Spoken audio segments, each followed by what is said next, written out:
Chapter 1409. Lu Ping did not take the Eastern Laozu seriously at all. Although this person was at the late Dharma stage, he was definitely not a great adept who had survived the Second Thunder Tribulation. Lu Ping had been able to injure him severely when he was at the mid-Dharma stage, and now that he had advanced to the late Dharma stage, his strength had increased by many folds. Naturally, Lu Ping did not take him seriously at all. In comparison, Lu Ping treated the other great adept from the Taishin sect, Wujie Laozu, with more respect. Compared to the Eastern Laozu, who had used some secret shortcut to become a great adept, Wujie Laozu could be considered a great practitioner of Central Plains.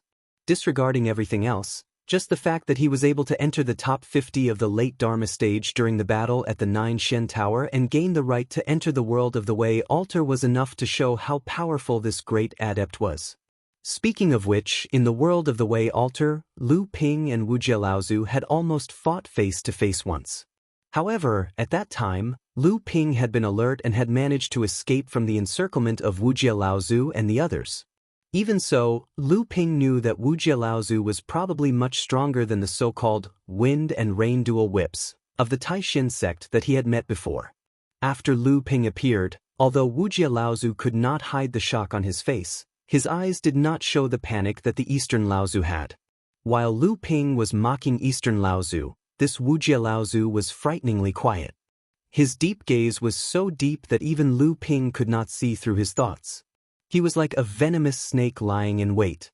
Just as the East Pole Great Ancestor was about to strike out in anger, this Wujie clan ancestor suddenly struck out as well. The power of the skill he unleashed with all his might shocked even Lu Ping.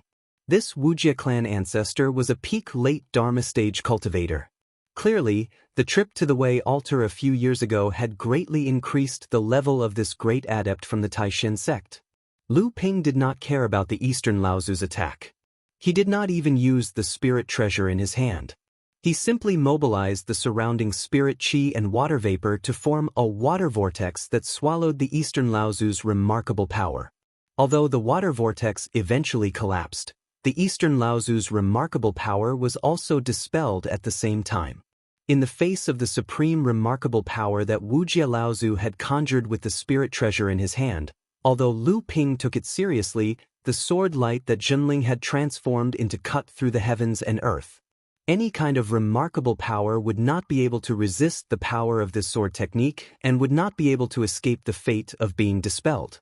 And just as the Eastern Laozu's attack was easily dispelled by Lu Ping, he tried to use his remarkable power again. Wujie Laozu's remarkable power was also dispelled by Lu Ping's sword. Before Lu Ping could do anything, the aggressive Wujie Laozu, the great adept that even Lu Ping feared, suddenly turned and fled like a mouse. This was beyond everyone's expectations. After Lu Ping's sword broke through Wujie Laozu's remarkable power, the sword of true spirit immediately slashed in the direction where Wujie Laozu was. Unexpectedly, it slashed empty air. And just as the Eastern Laozu formed a remarkable power with his hands, he suddenly saw Wujie Laozu shamelessly escape. What was even more despicable was that Wujie had clearly treated him as the person who would cover his retreat. Whether it was the grudge between the two sides, or the difficulty of the task, Lu Ping had no reason to abandon the Eastern Laozu to chase after Wujie Laozu, who had escaped further away. "Wujie, you despicable brat!" The Eastern Laozu cursed angrily. However, when he saw that Lu Ping had really focused his attention on him, East Laozu's heart was filled with panic. Even if he joined forces with Wujie, they might not be a match for the person in front of him. What's more, Wujie had abandoned him and escaped without any sense of loyalty. The more he thought about it, the angrier he became. The Eastern Laozu did not even care that Lu Ping was going to attack him. He couldn't help but curse again, "Wujie, you despicable brat. This old man will not let you off even if I become a ghost." Wujie Laozu, who was far away, did not even turn his head. Hearing the Eastern Laozu's curses, he ran even faster. Under such circumstances, anyone would have taken the initiative to attack the Eastern Laozu. However, the Eastern Laozu dodged to the side in a moment of desperation. This dodging was of no use at all. It was completely giving way to Wujie Laozu. "Since you want to abandon me as your scapegoat, Why should I cover your retreat? I will make way for you. It had to be said that the Eastern Laozu had lost his mind. At this time, how could Lu Ping abandon him to chase after Wujie Laozu? It was meaningless whether the Eastern Laozu gave way or not. He was just acting out of spite. However, at the moment when the Eastern Pole gave way, the ugliness in their human nature was fully exposed. However, Lu Ping's next reaction was even more unexpected. Lu Ping actually ignored him and took a step forward. Was he going to chase after the escaping Wujie Laozu? The Eastern Laozu did not know why Lu Ping would do this, but the feeling of escaping death made him ecstatic. That Lu Tianping actually let him go? The facts proved that Wujie Laozu was experiencing the ups and downs of his life at this moment. Just as the Eastern Laozu was filled with disbelief and joy, Lu Ping, who had taken a step forward, suddenly turned around and pushed his palm towards the Eastern Laozu. The great ancestor of the East Pole sect felt as if Lu Ping's palm had instantly folded the space in front of him and appeared right in front of him. The tremendous force that came from the palm felt as if the great ancestor of the East Pole sect was drowning in the ocean. The Eastern Laozu instantly felt suffocated. Although he was already struggling with all his might, Lu Ping's palm had enveloped Eastern Laozu from all directions. This feeling of impenetrability made it impossible for him to dodge. He could only use all his might to take on the sudden palm from Lu Ping.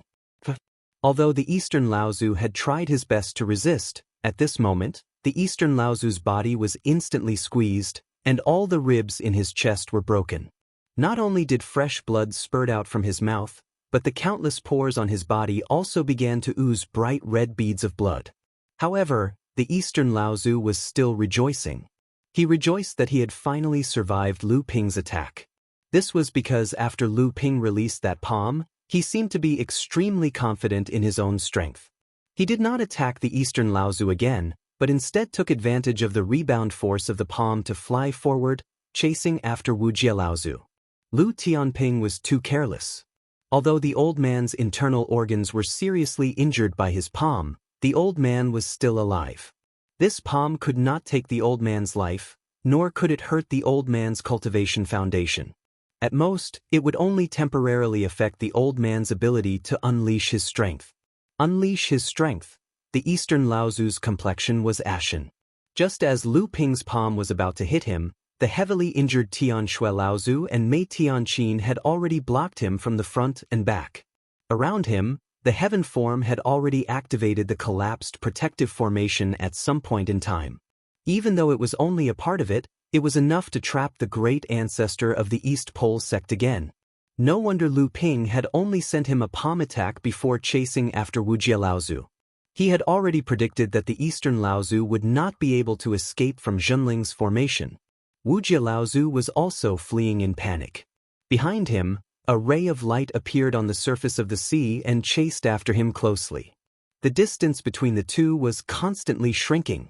Cold sweat had even appeared on the tip of Wujie Laozu's nose. However, although Wujie Laozu was fleeing in panic, his expression did not show the slightest hint of panic. Instead, his eyes were clearly even more focused at this moment. Wujie Laozu had a clear grasp of the situation. The moment Lu Ping appeared, he already knew that it would be difficult for him to gain any advantage on Frost Island today. Based on his deep understanding of Lu Ping's strength, even if two great adepts joined forces, it would be wishful thinking for them to escape unscathed from Lu Ping's hands. Unlike most people in the cultivation world who did not care about the rumor that Lu Ping had once killed the Fire Phoenix tribe's leader, Yan Jiuxiao, Wujie Laozu believed in this rumor. He had once seen with his own eyes how Lu Tianping, who was still a mid-Dharma adept, managed to severely injure the strongest of the 5 great adepts and escape from their encirclement. When he was at the mid-Dharma stage, he already had the strength to easily kill late Dharma adepts. Why would it be impossible for him to kill pure young adepts after he advanced to the late Dharma stage? There might not be only one Xiao Baiyu in this world. That was why after Wujie Laozu joined forces with East Pole Laozu to unleash such a powerful technique, he did not even have the mood to look at Lu Ping's response. He left East Pole Laozu behind in an extremely humiliating manner and turned to flee by himself. In reality, Wu Jialaozu's response had not been the slightest bit wrong. His attack, which he had used almost all of his strength, had been easily torn apart by Lu Ping like a piece of paper. Following that, Wu Jialaozu had been severely injured and could not even be of any use against Lu Ping. If he had not escaped so quickly, East Pole Laozu would not have been the only one who had been forced back into the Junling trap by Lu Ping. A person who could ignore the attacks of other adepts of the same level as him had the ability to completely crush other adepts of the same level. Faced with such an opponent, the guilt that Wu Jialaozu had initially felt for escaping vanished into thin air. If he knew that he was going to die, why would he participate? After all, his own life was the most important. But Wu Jialaozu had already gone to such an extent, and yet he still could not shake off Lu Tianping's pursuit. If he could not escape, death was the only outcome. Wu Jialaozu gritted his teeth, and the Grade 1 Tribulation spiritual treasure in his hand suddenly flew a few miles away. It then drew a semi-arc in the air, and a space tunnel slowly formed. Wu Jialaozu's evasive light had already traversed a few miles in an instant, and he plunged into the space tunnel. Behind him was Lu Ping's evasive light. Using a space divine ability at such a close distance to an opponent, and on top of that, on top of the caster himself, was no less than putting himself in a desperate situation. The only difference was that there was still a chance of survival in a hopeless situation. If Lu Ping caught up with him, he would definitely die. Wu Jialaozu had enough courage to seek survival in the face of death, but he had neglected Lu Ping's determination to kill him. The moment he plunged into the space tunnel, Lu Ping had already caught up. Facing the space tunnel that was about to close, his majestic divine will flowed into the tunnel without any hesitation. Lu Ping's face instantly turned pale. This was also a crazy risk, but what was even crazier was that a sword light also cut through the void and entered the space tunnel. Then Lu Ping suddenly stopped in front of the space tunnel. He raised his hands in the air, and the space tunnel that was about to close suddenly stopped. Lu Ping's divine will that had flowed into the space tunnel had all been withdrawn. Then, there was a ripple on the space tunnel, and the sword of true spirit, which was still dripping blood, returned. Lu Ping finally let go of his hands, and the space tunnel immediately closed. Violent spatial fluctuations swept across a radius of a few hundred feet. Several seabirds that flew over did not even have time to scream before they disintegrated in the air. However, they could not hurt Lu Ping at all. What a pity! Chapter 1410. On the surface of the sea 100 miles away, the void suddenly rippled like the surface of water. Then, Wu Jialaozu, who was dressed in rags, pinched the wound on his left arm tightly with his right hand. His pale face suddenly turned bright red, and he could no longer suppress the dark red hot blood in his mouth. What a powerful Lu Tianping! He can actually control objects through a temporary spatial tunnel created by someone else. This is a remarkable ability that only a true pure yang cultivator can have. This thought flashed through his mind, but Wu Jialaozu did not dare to stop. It was only a distance of 100 miles. Based on the spiritual will of Lu Tianping, who was able to charge through the spatial tunnel without fear, it would not take long for him to discover the direction he was escaping in and catch up to him. Ignoring his injuries, Wu Jialaozu raised his head and looked at the surrounding sea. He barely determined his position, and then, using the blood dripping from his severed arm as a guide, he began to use the blood escape secret technique. This secret technique would definitely cause his physical injuries to worsen, but in order to survive, he had no time to care about that. The moment Wu Jialaozu rose into the air, a powerful spiritual will swept towards Wu Jialaozu like a gust of wind. A moment later, the void not far from where Wu Jialaozu had appeared shook again. A spatial crack exploded, and a huge tunnel was torn open. Lu Ping stepped out of it and looked around. He could not help but frown and sigh, what a pity! When Lu Ping returned to Frost Island, the battle there had already calmed down. However, when Lu Ping's spiritual will swept across the entire island, a hint of worry appeared on his face. The light landed outside the ice palace. Tian Xiong was already waiting there. Lu Ping opened his mouth and asked, "Senior brother, is East Pole dead?" Tian Xiong looked slightly tired. Although East Pole Laozu was a half-baked great cultivator who had been heavily injured by Lu Ping, he was still in existence at the great cultivator level. Even with the combined power of Mei Tianqin, Tian Shui Laozu, and Tian Xiang, who was operating the formation, it was still an extremely dangerous battle for Tian Xiang to kill him. Tian Xiang saw that Lu Ping's expression was not too good, so he nodded and said carefully, "He was burned to ashes by Master Tianqin's fire technique. He can't be more dead." This result was not out of Lu Ping's expectations. After Tianqin Laozu received the recognition of the Luan Daoist life feather, his strength had increased by leaps and bounds. Although he was still a distance away from the peak of the mid-Dharma stage, he was already an extremely powerful existence among cultivators of the same level. If he used the power of the feather, he might be able to escape unscathed from a great cultivator. If that's the case, why is the Blue Sea sect still on Frost Island? In today's battle, Zhenling and the Blue Sea sect had completely fallen out. Now that the great cultivator of the Blue Sea sect had been killed, it could be said that they had suffered a great loss. There was naturally no need for the Blue Sea sect's forces to stay on Frost Island. Tian Xiang hesitated for a moment and said, "If we completely expel the Blue Sea sect from Frost Island, our sect will occupy nearly half of the Spirit Stone mine on Frost Island. Won't we be retaliated by the various forces in the North Sea?" Lu Ping was slightly stunned and asked in confusion, "Who would dare?" This time, it was Tian Xiang's turn to laugh. He had asked a stupid question.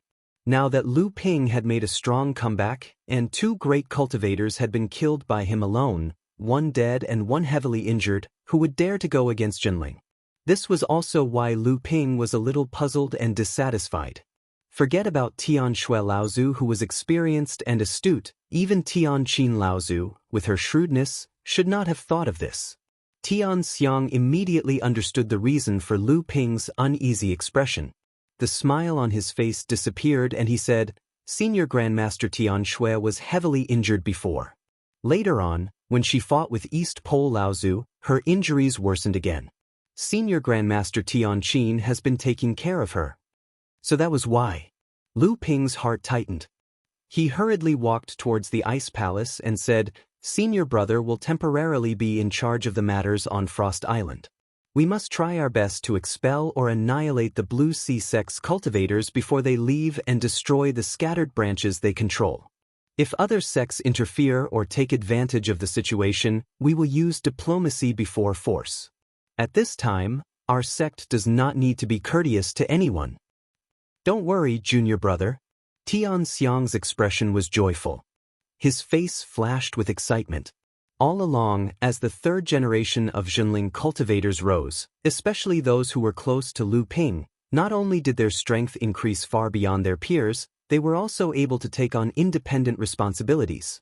This caused their status in the sect to greatly increase, and they gradually gained the right to speak in the sect. The more important the responsibility, the more cultivation resources they could receive from the sect, and the faster their own strength would increase. Tian Xiang had just entered the manifestation realm not long ago and needed to quickly increase his strength. Naturally, he hoped to receive more cultivation resources. Originally, he was worried that because of the enmity between his teacher's faction and the sect leader's faction, he would be suppressed by the increasingly powerful sect leader's faction. He did not expect that Lu Ping would so easily hand over the matter of reorganizing the chaotic situation on Frost Island to him. Even though this was only a temporary opportunity, and more like a forced choice, the fact that Lu Ping gave this opportunity to him had already expressed his intentions clearly. Lu Ping had just walked into the Ice Palace when he saw Tianchang Laozu hurriedly walking out. Seeing Lu Ping, Tianchang Laozu was also surprised, but immediately said happily, "Nephew Lu, you're back. Did the great cultivator of the Taishan sect catch up?" In the previous battle, because they had to guard against the spying of other sects on Frost Island, Tianchang Laozu had not participated in the battle. However, Lu Ping knew that he had been there the whole time. He just did not show up as a backup. Lu Ping shook his head and said regretfully, "That person escaped. His strength is a bit unexpected, but he did not have it easy either. Forcefully opening up a space secret technique must have seriously injured him, and his arm was cut in half by me. Lu Ping paused. Seeing that Tianchang Laozu was in a hurry, he asked casually, "Senior uncle, where are you going? How is senior granduncle's injury?" Tianchang Laozu said, "Senior uncle's injury is not light. Junior sister Tianqin is helping to suppress it. Nephew Lu, you came just in time. Because senior uncle was seriously injured, we forgot to deal with the forces of the Azure Sea sect on Frost Island in the panic. This time, since the two sides have fallen out, our sect will naturally not be polite to the Azure Sea sect." Lu Ping smiled. "Don't worry, senior uncle. Senior brother Tianxiang has already gone with the disciples of the sect. The place where the Azure Sea sect is stationed should have received the news by now. It will definitely be a mess. Senior brother alone is enough to deal with the situation." Tianchang Laozu's expression was joyful. He knew that this was Lu Ping's intention. With a hint of gratitude, he said, "Then thank you very much, junior nephew." "What are you saying, senior uncle?" Lu Ping hurriedly waved his hand. "Senior brother Tianxiang is enough to deal with the current situation. Disciple should go and check on senior granduncle's injury first." Tianchang Laozu nodded with a smile. "With you here and two great grandmasters working together, senior uncle's injury should be under control. However, the old man should still keep an eye on that kid. After all, it is the first time he is in control of such a situation. It is inevitable that there will be some mistakes. The old man can also help him secretly check for any mistakes." Lu Ping smiled. After bidding farewell to Tianchang Laozu, he came to Tian Shui Laozu's secret cultivation room. He saw Tianqin Laozu looking at Tian Shui Laozu, who was cultivating in front of him with a worried expression. Tian Shui Laozu's pale face would occasionally turn abnormally bright red. There was a pool of blood on the ground in front of him that was turning into red ice. When Tianqin Laozu saw Lu Ping returning, he signaled him not to disturb Tian Shui Laozu's cultivation. The two of them then walked out of the secret cultivation room. "Senior uncle, how is senior granduncle's injury?" Mei Tianqin's expression was very unsightly. "Her injury is much more serious than I imagined. I didn't expect senior uncle to have so many hidden injuries on her body. This time, all of them were triggered, which might greatly affect her lifespan. In addition, after senior uncle Tian Fan died, she became disheartened and lived alone on the Frost Island. After this injury, she no longer has much will to live. Even if she survives this, I'm afraid she won't have many years left to live." Lu Ping was startled. "Hidden injuries? How could there be hidden injuries? When did she get them?" Mei Tianqin's expression turned gloomy. They were left behind after hundreds of years of fighting for the sect. Lu Ping's expression turned cold and he said coldly, "Dao Xing Laozu?" Before Tian Xiang Laozu advanced to the late Dharma stage, the reason why Jinling was able to fight against Xianling sect in the North Sea was because of Tian Fan and Tian Shui Laozu's secret combined attack. It could be said that before Tian Xiang advanced to the late Dharma stage, Jinling's true pillars were actually the two of them. However, although the two Laozu could fight against Dao Xing Laozu together, they were still at a disadvantage in terms of strength.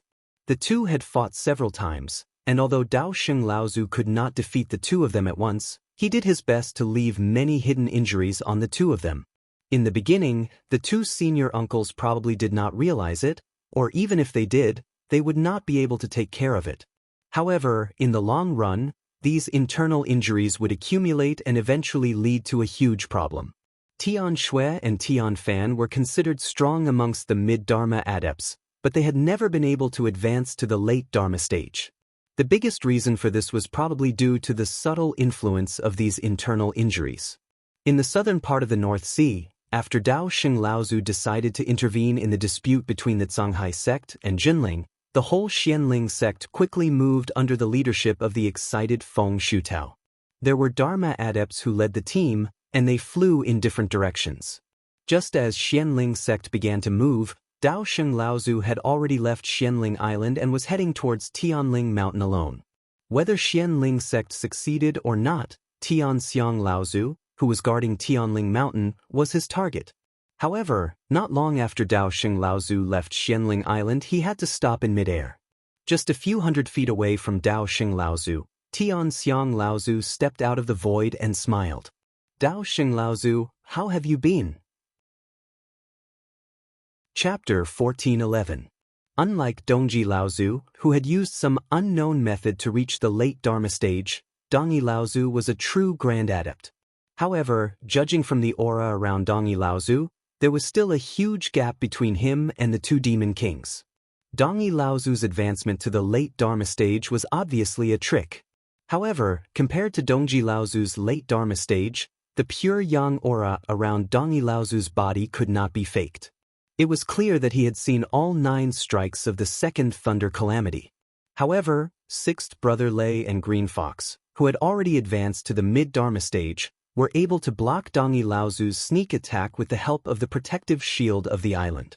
Seeing that Dongyi Laozu's attacks were not successful, and that there was another Dharma adept assassin at the back of the demon army, with 2 Dharma adepts successively falling to Yin Tianchu's sword, the 2 grand adepts of the demon race could not hold themselves back any longer.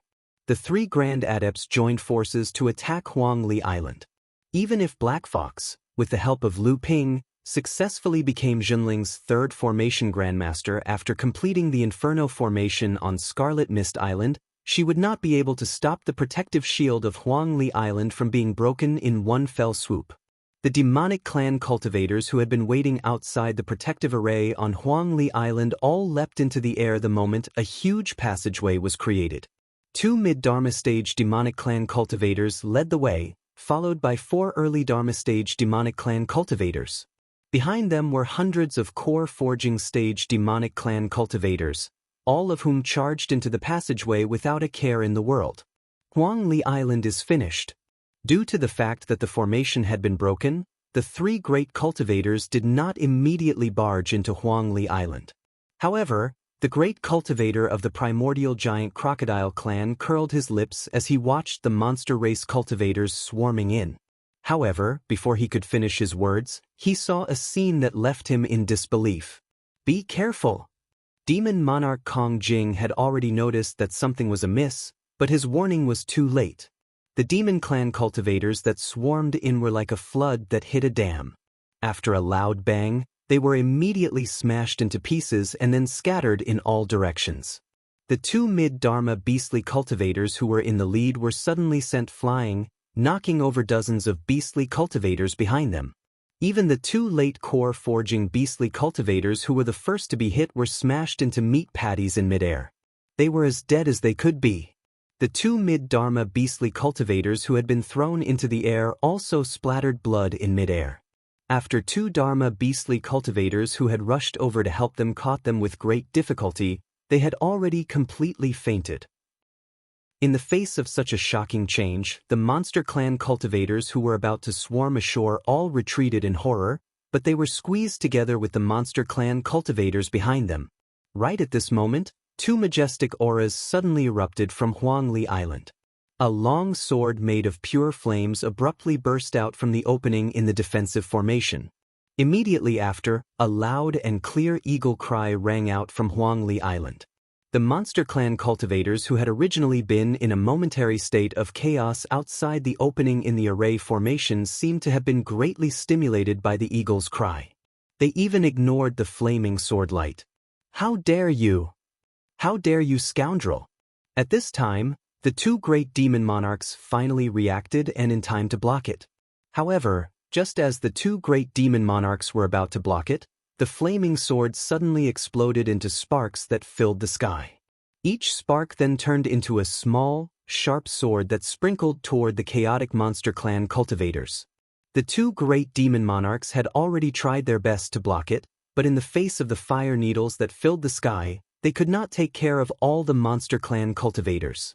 A series of painful cries sounded, and in the end, there were still more than 10 monster clan cultivators who could not avoid the fire needles. The 2 great demon monarchs looked at the more than 10 monster clan cultivators who had been pierced by the fire needles, only to see that these monster clan cultivators had suddenly turned red like cooked prawns. Demon King Kong Jing seemed to have thought of something and shouted, "Quickly go into the sea." However, his reminder was too late. Whoosh!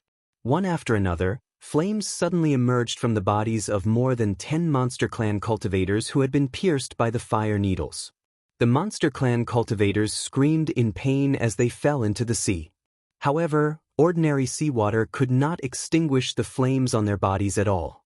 More than 10 Monster Clan cultivators were burned to ashes from the inside out in front of thousands of Monster Clan cultivators. The Monster Clan cultivators had not even attacked Huangli Island, but they had already paid a heavy price. 2 early Dharma adepts had fallen, and 2 mid-Dharma adepts had been seriously injured. In addition, there were more than 10 core forging Monster Clan cultivators who had been killed or injured. Such a loss made the 2 great demon monarchs' eyes pop out of their sockets. At some unknown point in time, Patriarch Dong Yi had already stopped attacking. He stood beside the 2 great cultivators of the demon race. May I ask which 2 great sorcery friends on the island helped Junling? 2 great demon monarchs actually dared to attack a low-level cultivator of our own race. The North Sea Monster Clan will remember such a generous gift. We will definitely repay you in the future. Demon King Kong Jing glanced at Dongyi Laozu and asked in a sinister manner. It was impossible for Junling to send out 2 such powerful great demon monarchs for no reason. In that case, the 2 great demon monarchs who had appeared on Huangli Island must have been the reinforcements Junling had invited. Kiki!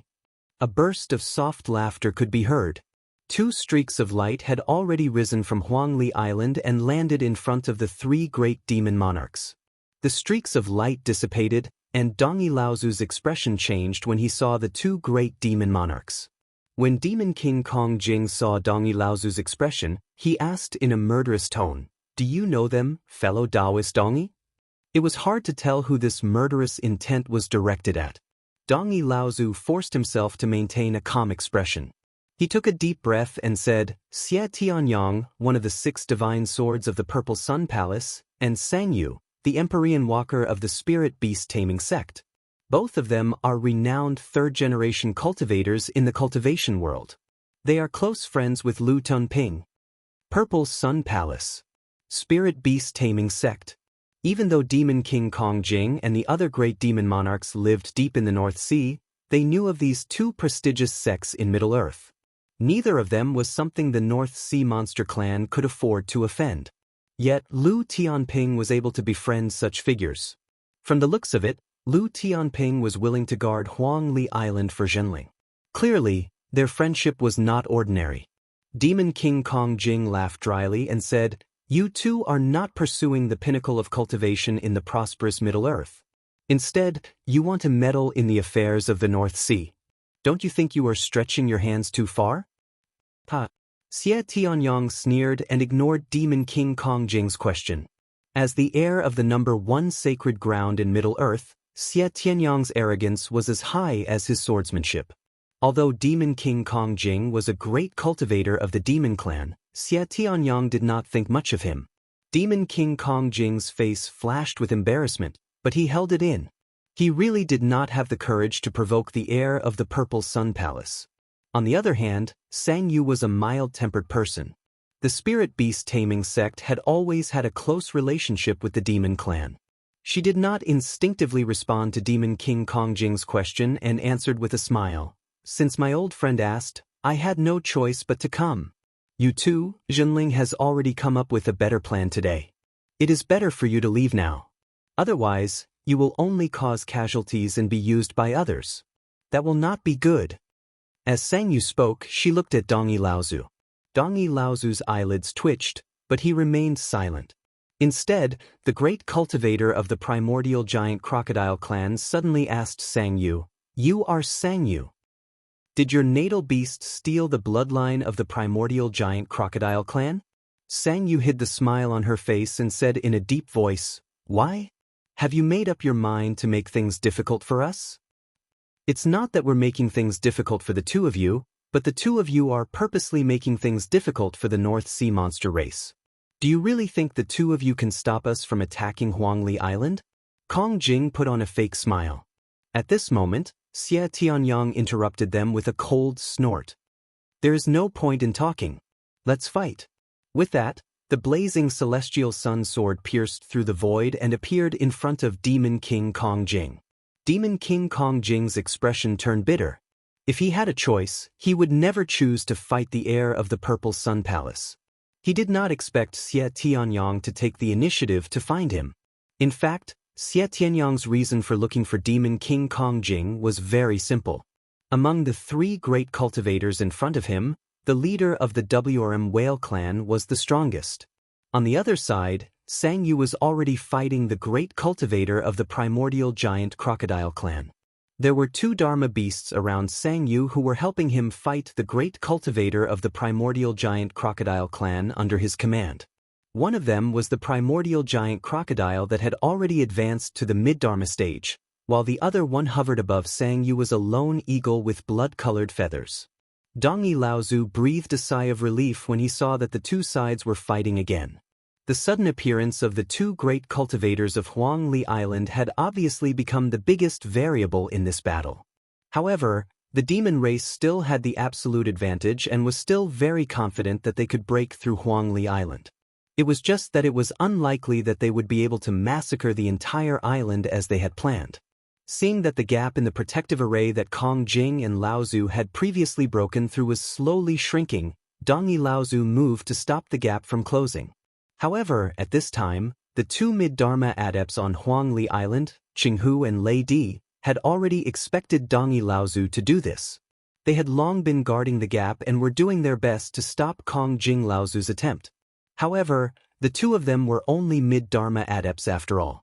Without the protection of the protective array, facing Dongyi Laozu's attack, it was only a matter of time before they were defeated.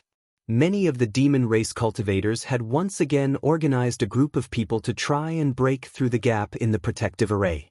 However, they saw that a few hundred feet away from Dongyi Laozu, a blade of light suddenly appeared without any warning and was aimed at Dongyi Laozu's ribs. At the same time, there were a few more flashes of light from Huangli Island. It was Tian Yong, Tian Ling, Tian Xian, Tian Meng, Qing Hu, Qing Lang, Lu Bai, Lu Hai, and Lu Ling. A total of 9 early Dharma adepts rushed out of Huangli Island at the same time and engaged in a fierce battle with the demon race cultivators that were swarming over. Chapter 1412. Yin Tianchu's sudden attack did not seem to be out of Dongyi Laozu's expectations. He flipped the sea diversion order and an image of a whale's tail flashed through the air, slapping the blade of light away.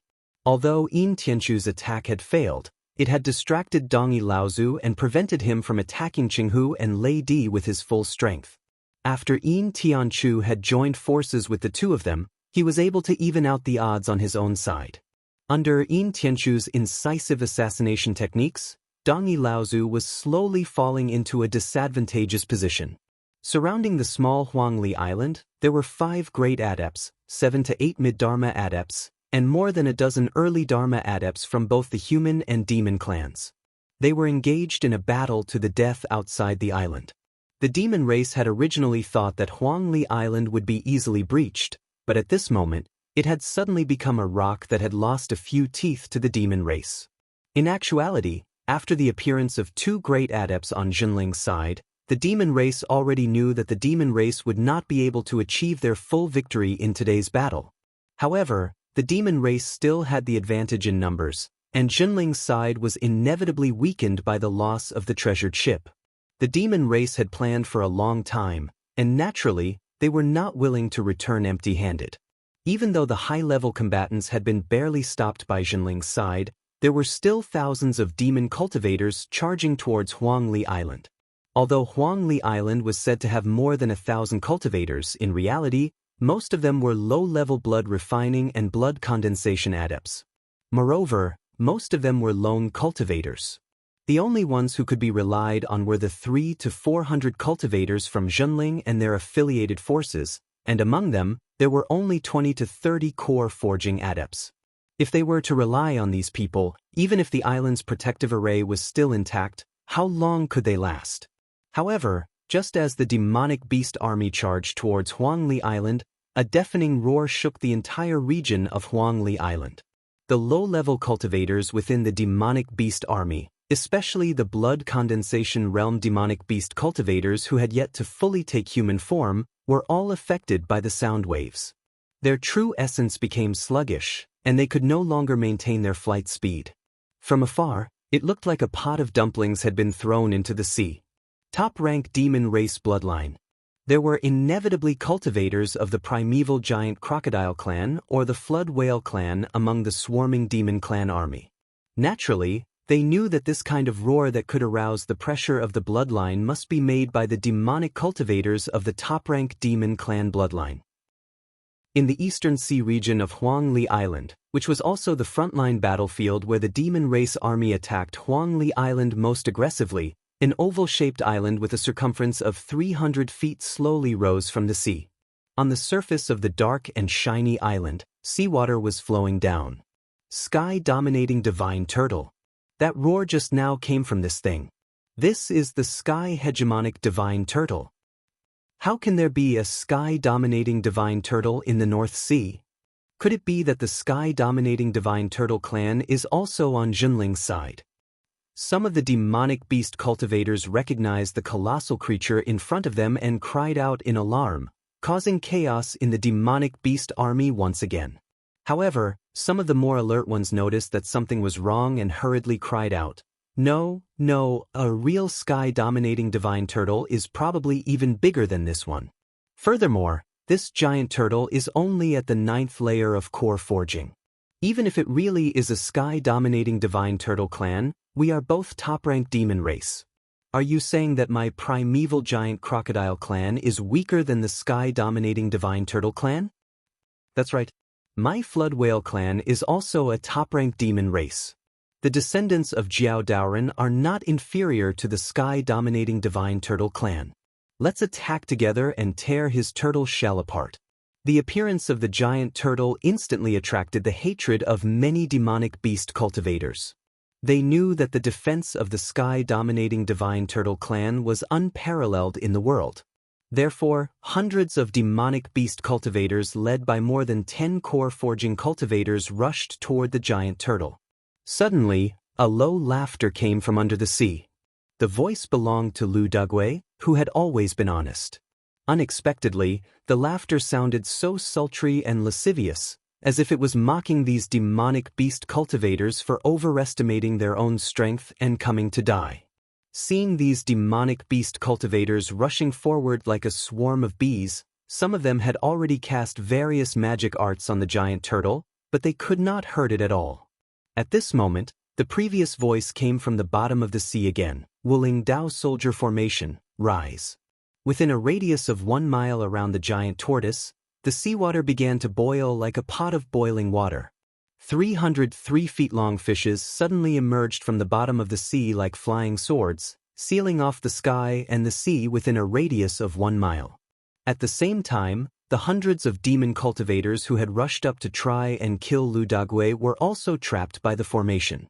Lu Dagui's deep voice came from the formation again. 5 elements Dao Soldier Formation, twist. The entire formation that was sealed by the water immediately began to rotate. Wooling fish with silver light flashing all over their bodies shuttled back and forth in the sealed seawater. Because of their extremely fast speed, they even dyed the blue seawater with a layer of silver light. Screams rose and fell from the formation, causing many demonic beast cultivators who tried to come to help to stop in fear. The Wooling Fish Dao Soldier Formation was used by Tian Xiansek's Wooling Laozu to fight against Mara's army. It was known as the number 1 Dao Soldier Formation in the cultivation world. Unexpectedly, it was used by Junling outside Huangli Island today. Back then, Lu Ping obtained a few Wooling fish from Tian Xiansek's 7th Fan Laozu. After returning to Huangli Island, Lu Degui was in charge of the reproduction and training of these fish. In 200 years, Lu Degui had trained 300 Wooling Fish Dao soldiers in the late stage of blood condensation. 6 of them had even reached the early stage of core forging. The Dao Soldier Formation was finally formed.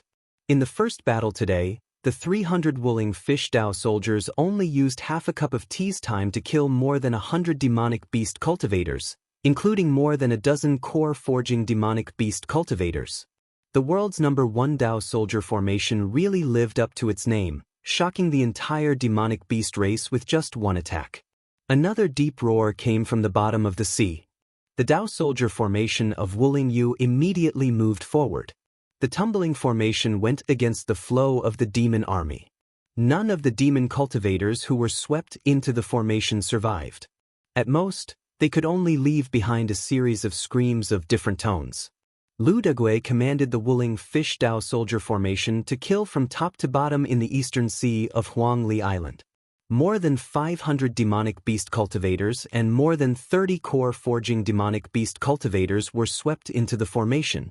No one could escape from the formation. All the demonic beast cultivators who attacked Huangli Island in the eastern sea were cut in half by the formation. Under the situation where the Dharma adepts were all blocked by Zhenling, no demonic beast cultivators dared to fight against the Dao soldier formation. Wherever the formation passed, the demonic beast cultivators all fled. The ferocious power of the Wuling Fish Dao soldier formation was naturally seen by the Dharma adepts of the demonic beast race. However, the Dharma adepts on Zhenling's side were like sticky candy, making it impossible for the demonic beast Dharma adepts to fight against the Dao soldier formation. The Dharma adepts of the Wuling Fish Dao soldier formation could naturally see the ferocious power of the Wuling Fish Dao soldier formation. However, the Dharma adepts on Zhenling's side were like sticky candy, making it impossible for the demonic beast Dharma adepts to fight against the Dao soldier formation. At the same time, many of the demonic beast cultivators on the island who were originally hesitant about whether to stay or escape suddenly strengthened their confidence to help Zhenling. Although Huangli Island was right in front of them, at this moment, in the eyes of the demonic beast cultivators, it was becoming more and more out of reach. At this moment, a ray of light pierced through the void and a wave of space appeared in the void near Huangli Island. A wave of seawater suddenly exploded from the surface of the sea, forming a water screen. Dongyi Laozu, who was fighting with Yin Tianchu and the other two, suddenly made a feint. He had already caught the ray of light in his hand. At the same time, the primordial crocodile great cultivator slapped his palm backwards, slapping the lone eagle that swooped down from midair. At the same time, he pinched the air with his thumb and index finger, and a jade scroll was caught in his hand from the turbulent void. On the water screen that had exploded, a few lines of strange characters suddenly appeared and fell into the eyes of Kongjing Laozu, who was fighting with Xie Tianyang. The expressions of the three great cultivators changed almost at the same time. Dongyi Laozu was the first to shout, "What are you guys still holding back? If Huangli Island is not destroyed, what's the point of losing soldiers and generals today?" "Bullshit!" Kongjing Laozu shouted, "Dongyi old man, you are so vicious." The primordial crocodile great cultivator leaped out of the battle with Sang Yu and said in a low voice, "All the demons, retreat quickly." Today, the demons were tricked by the Blue Sea sect. "My friends Zhenling, why don't we stop here today?"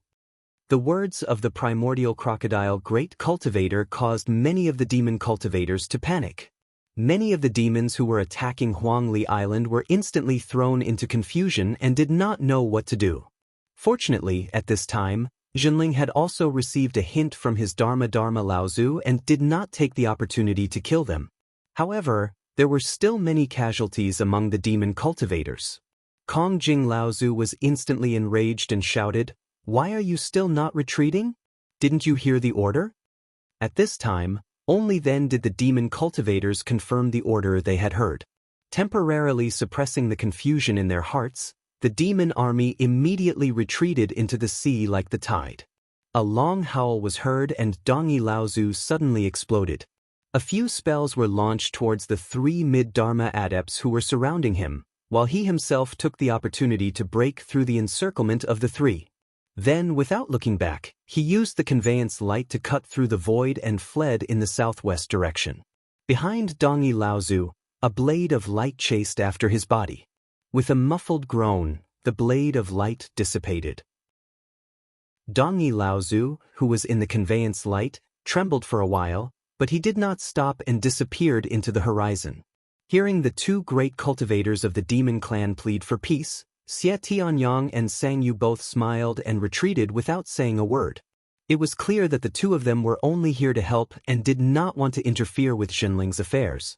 At this time, Huangli Island Jinling's side was led by Yin Tianchu. Yin Tianchu guessed that the demon army retreated and Dongyi's escape must have been because both sides had received news that Lu Ping had returned to the East Sea. Next, Jinling would definitely go all out to deal with the Blue Sea sect, so naturally he would not make enemies everywhere. Thus, he said coldly, "It's good that you stop. I, Jinling, have never wanted to be enemies with the Deep Sea Demon region." A great battle ended prematurely in the Central Plains, and the demon army retreated. While Jinling's side also suffered considerable losses in this battle, but after this battle, Jinling's dominance over the North Sea was almost unshakable. Chapter 14:13. The sea breeze blew gently, and the clouds in the sky rolled back and forth. Dao Sheng Laozu and Tian Xiang Laozu sat quietly among the clouds. A pot of fragrant tea was steeped on a wooden table in the middle. Steaming hot steam spread between the two Laozu, concealing their expressions. After a long time, Dao Sheng Laozu let out a long sigh and said, "Old friend, you're still better than me after all." Tian Xiang Laozu smiled. He held the teapot's handle with one hand and pressed the lid with the other. He tipped the teapot over, and light green tea poured into the teacup in front of Dao Sheng Laozu. The aroma of tea immediately filled the air. Tian Xiang Laozu refilled his cup, and then made a gesture of invitation to Dao Sheng Laozu. He didn't say anything about Dao Sheng Laozu's words. Dao Sheng Laozu, the #1 cultivator of North Sea, showed a rare hint of hesitation in the face of the fragrant tea in front of him. Then he picked up the teacup in front of him, took a sip of the hot tea, and put it back on the table. Only then did he look at Tian Xiang Laozu again. Tian Xiang Laozu finally said, "Xianling sect should not participate in the affairs of Songhai sect." Dao Sheng Laozu breathed a sigh of relief and said, "Yes." Tian Xiang Laozu nodded, as if he was praising, but also as if he agreed with Dao Sheng Laozu's attitude. He then said, "After this matter, Songhai sect should know to restrain themselves in North Sea and be punished." Dao Sheng Laozu agreed, "Yes." Tian Xiang Laozu slowly raised his eyes and stared at Dao Sheng Laozu. North Sea's affairs should be settled by the people of North Sea. Outsiders have no right to interfere. Dao Sheng Laozu said without hesitation, "Yes." As for Feng Shudao and Lin Shuqing, Dao Sheng Laozu was finally moved. He couldn't help but say, "Brother Tianxiang, please." Heavenly Phenomenon Laozu raised his hand to stop Dao Sheng from continuing. He said coldly, "Someone has to take responsibility for the mistake. Brother Dao Sheng, you know what I mean. The blood of Jinling's disciples cannot be shed in vain." Dao Sheng Laozu let out a long sigh and closed his eyes, as if he was making up his mind. As for Celestial Phenomenon Laozu, he didn't say anything. Instead, he calmly picked up his teacup and sipped on his tea. After a long time, Dao Sheng Laozu suddenly opened his eyes and said with difficulty, "As you said, Feng Shudao will take responsibility for this." Dao Sheng Laozu seemed to have expended a great deal of energy to say these words. The moment he finished, Dao Sheng Laozu seemed to have aged a few decades. Celestial Phenomenon Laozu seemed to be surprised that Dao Sheng Laozu had mentioned Feng Shudao's name. However, a hint of vigilance flashed across his eyes. He nodded and said, "All right." A gentle breeze blew by, and the clouds immediately scattered with the wind. The two old men sitting in the clouds had disappeared at some point, leaving only the fragrance of tea that dissipated with the wind. The news that Lu Ping had returned from the stormy ocean immediately caused a stir in the entire North Sea cultivation world, which had been paying attention to the situation at all times. Using the strength of his body to forcefully resist the spatial storms in the ocean of storms and emerge unscathed, this level of cultivation was something that only those pure Yang patriarchs who had overcome their third lightning tribulation could do. Based on this level of strength, it was very likely that Yan Jiuxiao, the patriarch of the Fire Phoenix clan, had died by his hands. Unscathed? Lu Ping couldn't help but smile bitterly. If he had returned from the stormy ocean unscathed, how could he have let Wujia Laozu escape from him? At the end of the day, the spatial storm in the stormy ocean had still caused considerable damage to Lu Ping's physical body. After that, He had continuously used the pure yang magic treasure to rush to the Scarlet Mist Island, which also caused Lu Ping's real vitality to be greatly depleted. That was why Wujie Laozu finally had the chance to escape. Before leaving Frost Island, Lu Ping gave a 30-year longevity pill to Tian Shui Laozu. He also asked Tian Qin Laozu to tell Tian Shui Laozu that Zhenling was at a critical juncture of becoming a large sect. At this time, who knew how many enemies were plotting against Zhenling? Every Dharma Plane cultivator could be the key to Zhenling's final victory. He wanted Tian Shui Laozu to pull herself together and not be disheartened. Moreover, there were only 4 cultivators left in the first generation of Zhenling. No matter what, Tian Shui Laozu could not seek death at this time. However, after arriving at Scarlet Mist Island and joining forces with the cultivators stationed on the island to easily chase away the Xianling sect cultivators who were trying to take advantage of the situation, Lu Ping received a grievous news from Tian Lian, who had rushed over from Tianling Mountain to support him. Not long after the treasured ship entered the stormy ocean, which was around the time Lu Ping arrived at Frost Island, Tianjiang Laozu finally died of old age and passed away in the weapon forging hall. The remaining 4 first-generation cultivators of Zhenling had lost another one. Feng Shutao was fleeing. The panic and fear on his face had not disappeared since he escaped from Scarlet Mist Island. How well did Zhenling hide? How many Dharma Plane cultivators did they have in the dark that no one had discovered?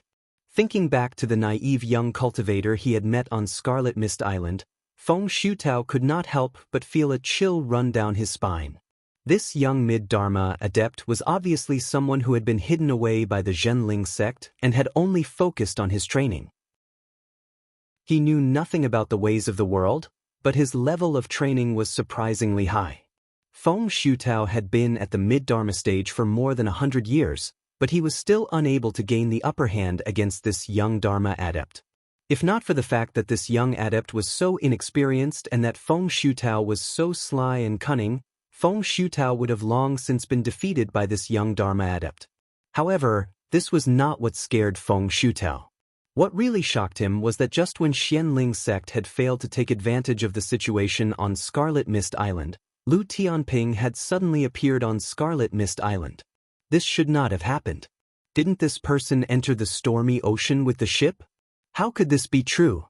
Although Feng Shutao hoped that this was not true, the moment Lu Tianping attacked, Feng Shutao's last shred of hope was shattered. Without another word, he abandoned the Xianling sect disciples and turned to run. What made Feng Shutao feel a sense of relief was that Lu Tianping did not chase after him personally. However, what made him extremely angry was that the mid-Dharma adept who had been fighting with him previously had caught up with him from behind, and his speed was not slow at all. After Luan Yu had received the complete inheritance of the Wood Phoenix tribe, his level of practice had improved by leaps and bounds. This was because, although Luan Yu was under the protection of Yen Wujie Laozu, he was still a descendant of the Wood Phoenix tribe. He had never dared to travel alone, even if he was in the territory of the Fire Phoenix tribe. Therefore, he could only spend most of his time in seclusion. Although he knew that even if he became a great medium, there would still be people who would want to take advantage of him, at least he understood that the higher his level of practice, the more likely it was that he would be safe. After returning to the North Sea, his good friend Lu Ping found him a place where he could relax. Here, the entire island was nourished by a strong spirit vein. Not only could he plan and open up a spirit garden as he pleased, but he also met the adepts of his tribe who he had thought were extinct. In this new environment, Luan Yu's level of practice had another breakthrough. He successfully passed the first Thunder Trial and reached the mid-Dharma stage. However, just when Luan Yu thought that he had finally found a safe place and was planning to spend the rest of his life on this island, Lu Ping came looking for him again. He had an extremely important request and needed Luan Yu's help. Luan Yu naturally did not hesitate.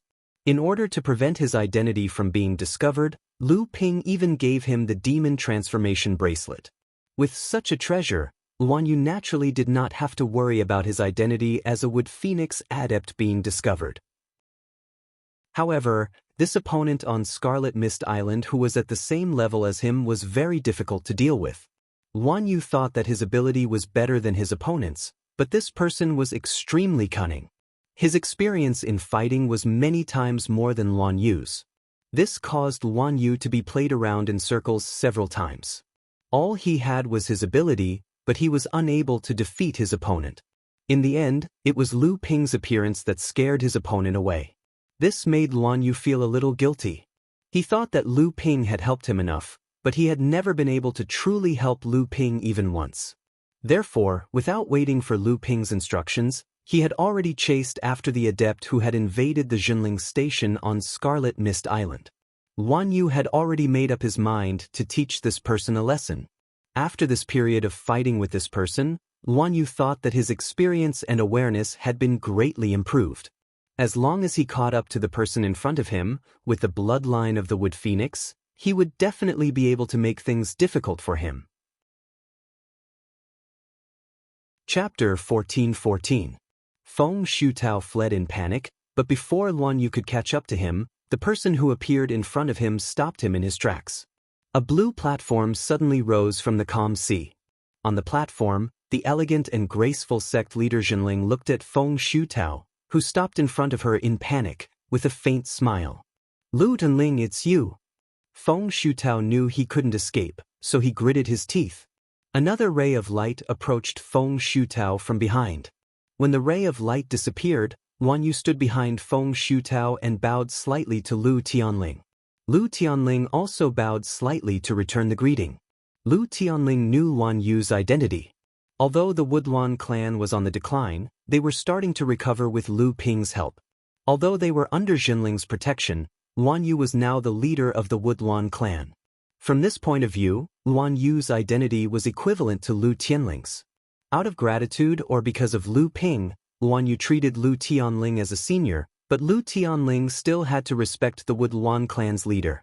However, the simple greeting between the two confused Feng Shutao. From the way they bowed, it seemed that the young cultivator wasn't Jinling's disciple. Even Lu Tianling was respectful to him.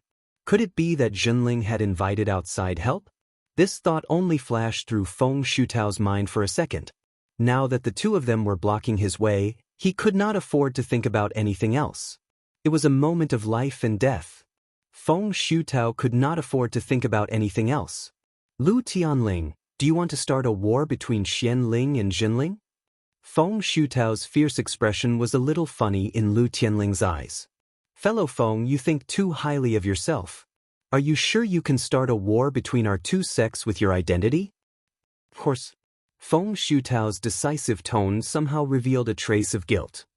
"Don't forget that Songhai sect is definitely willing to ally with our sect.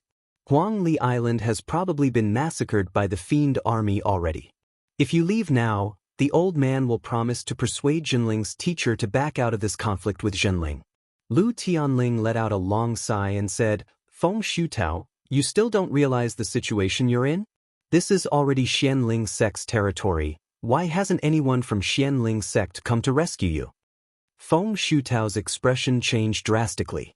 The young cultivator behind him seemed to be thinking about it as well. Then, as if he had suddenly realized something, he said, "Oh, you've been abandoned." "Impossible."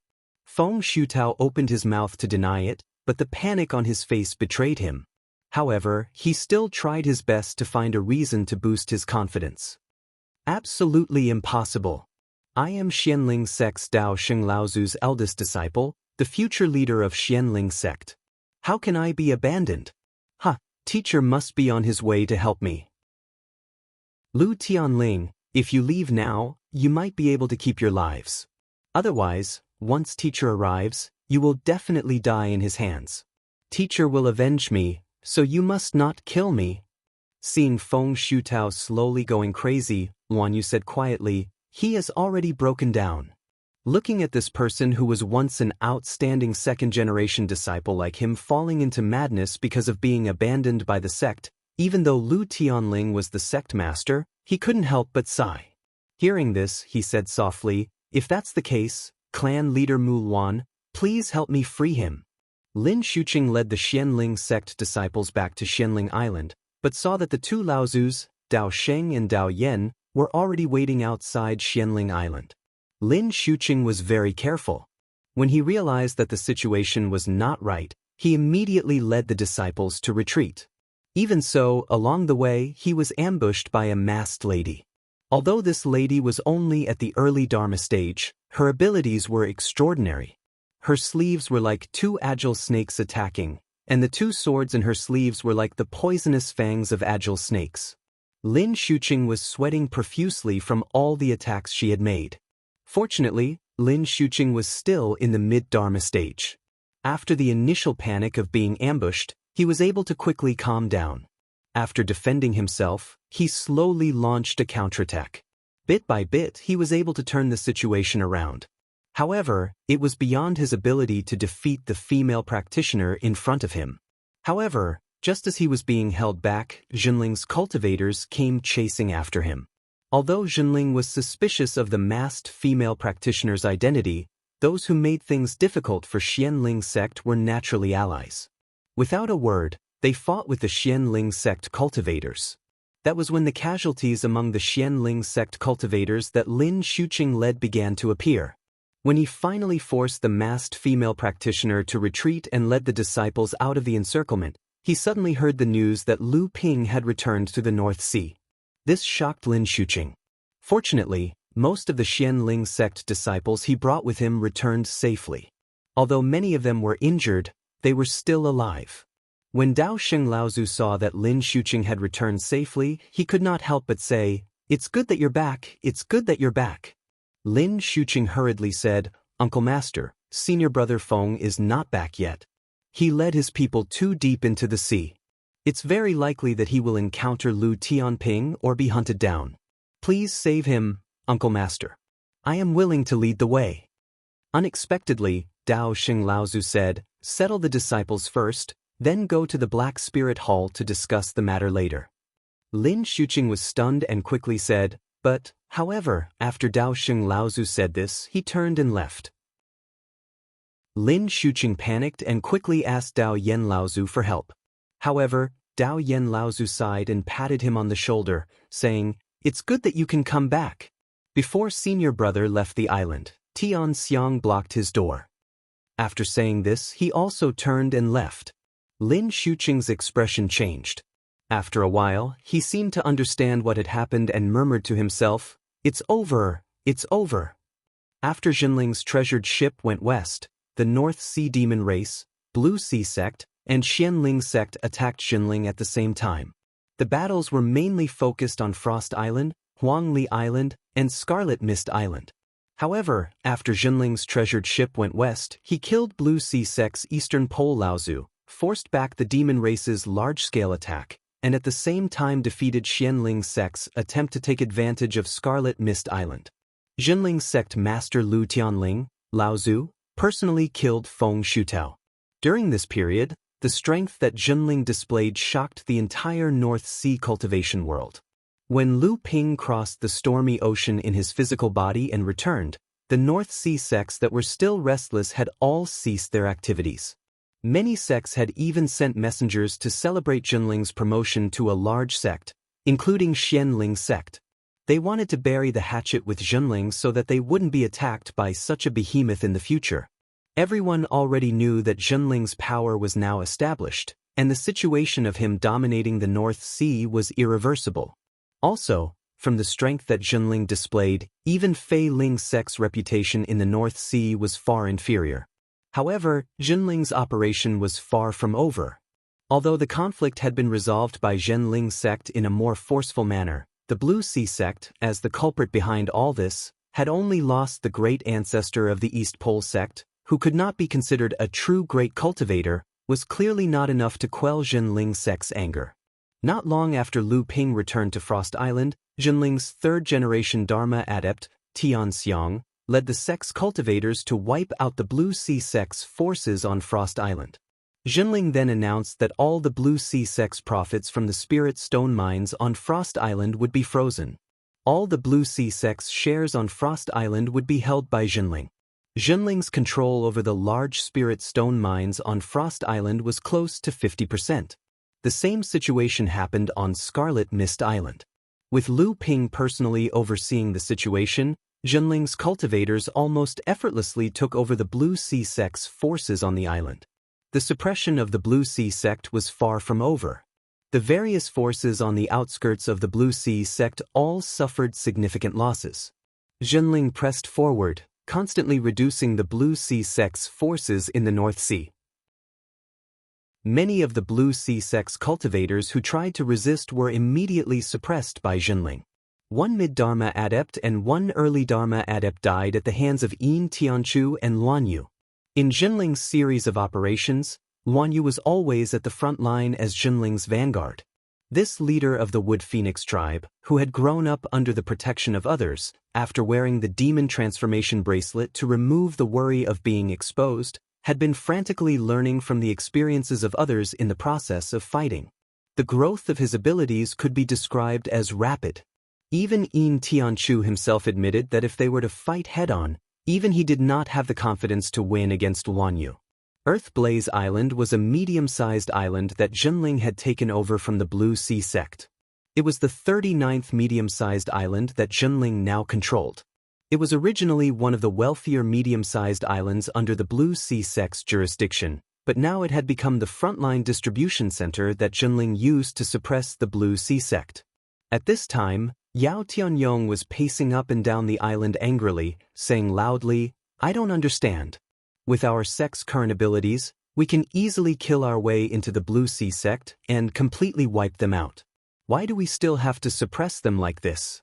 If we don't kill a snake, it will bite us.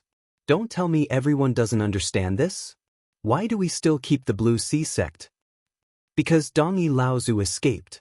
Lu Ping's voice sounded from behind Yao Tianyong. "Senior brother, your impatience will not be good for summoning your first lightning tribulation in the future."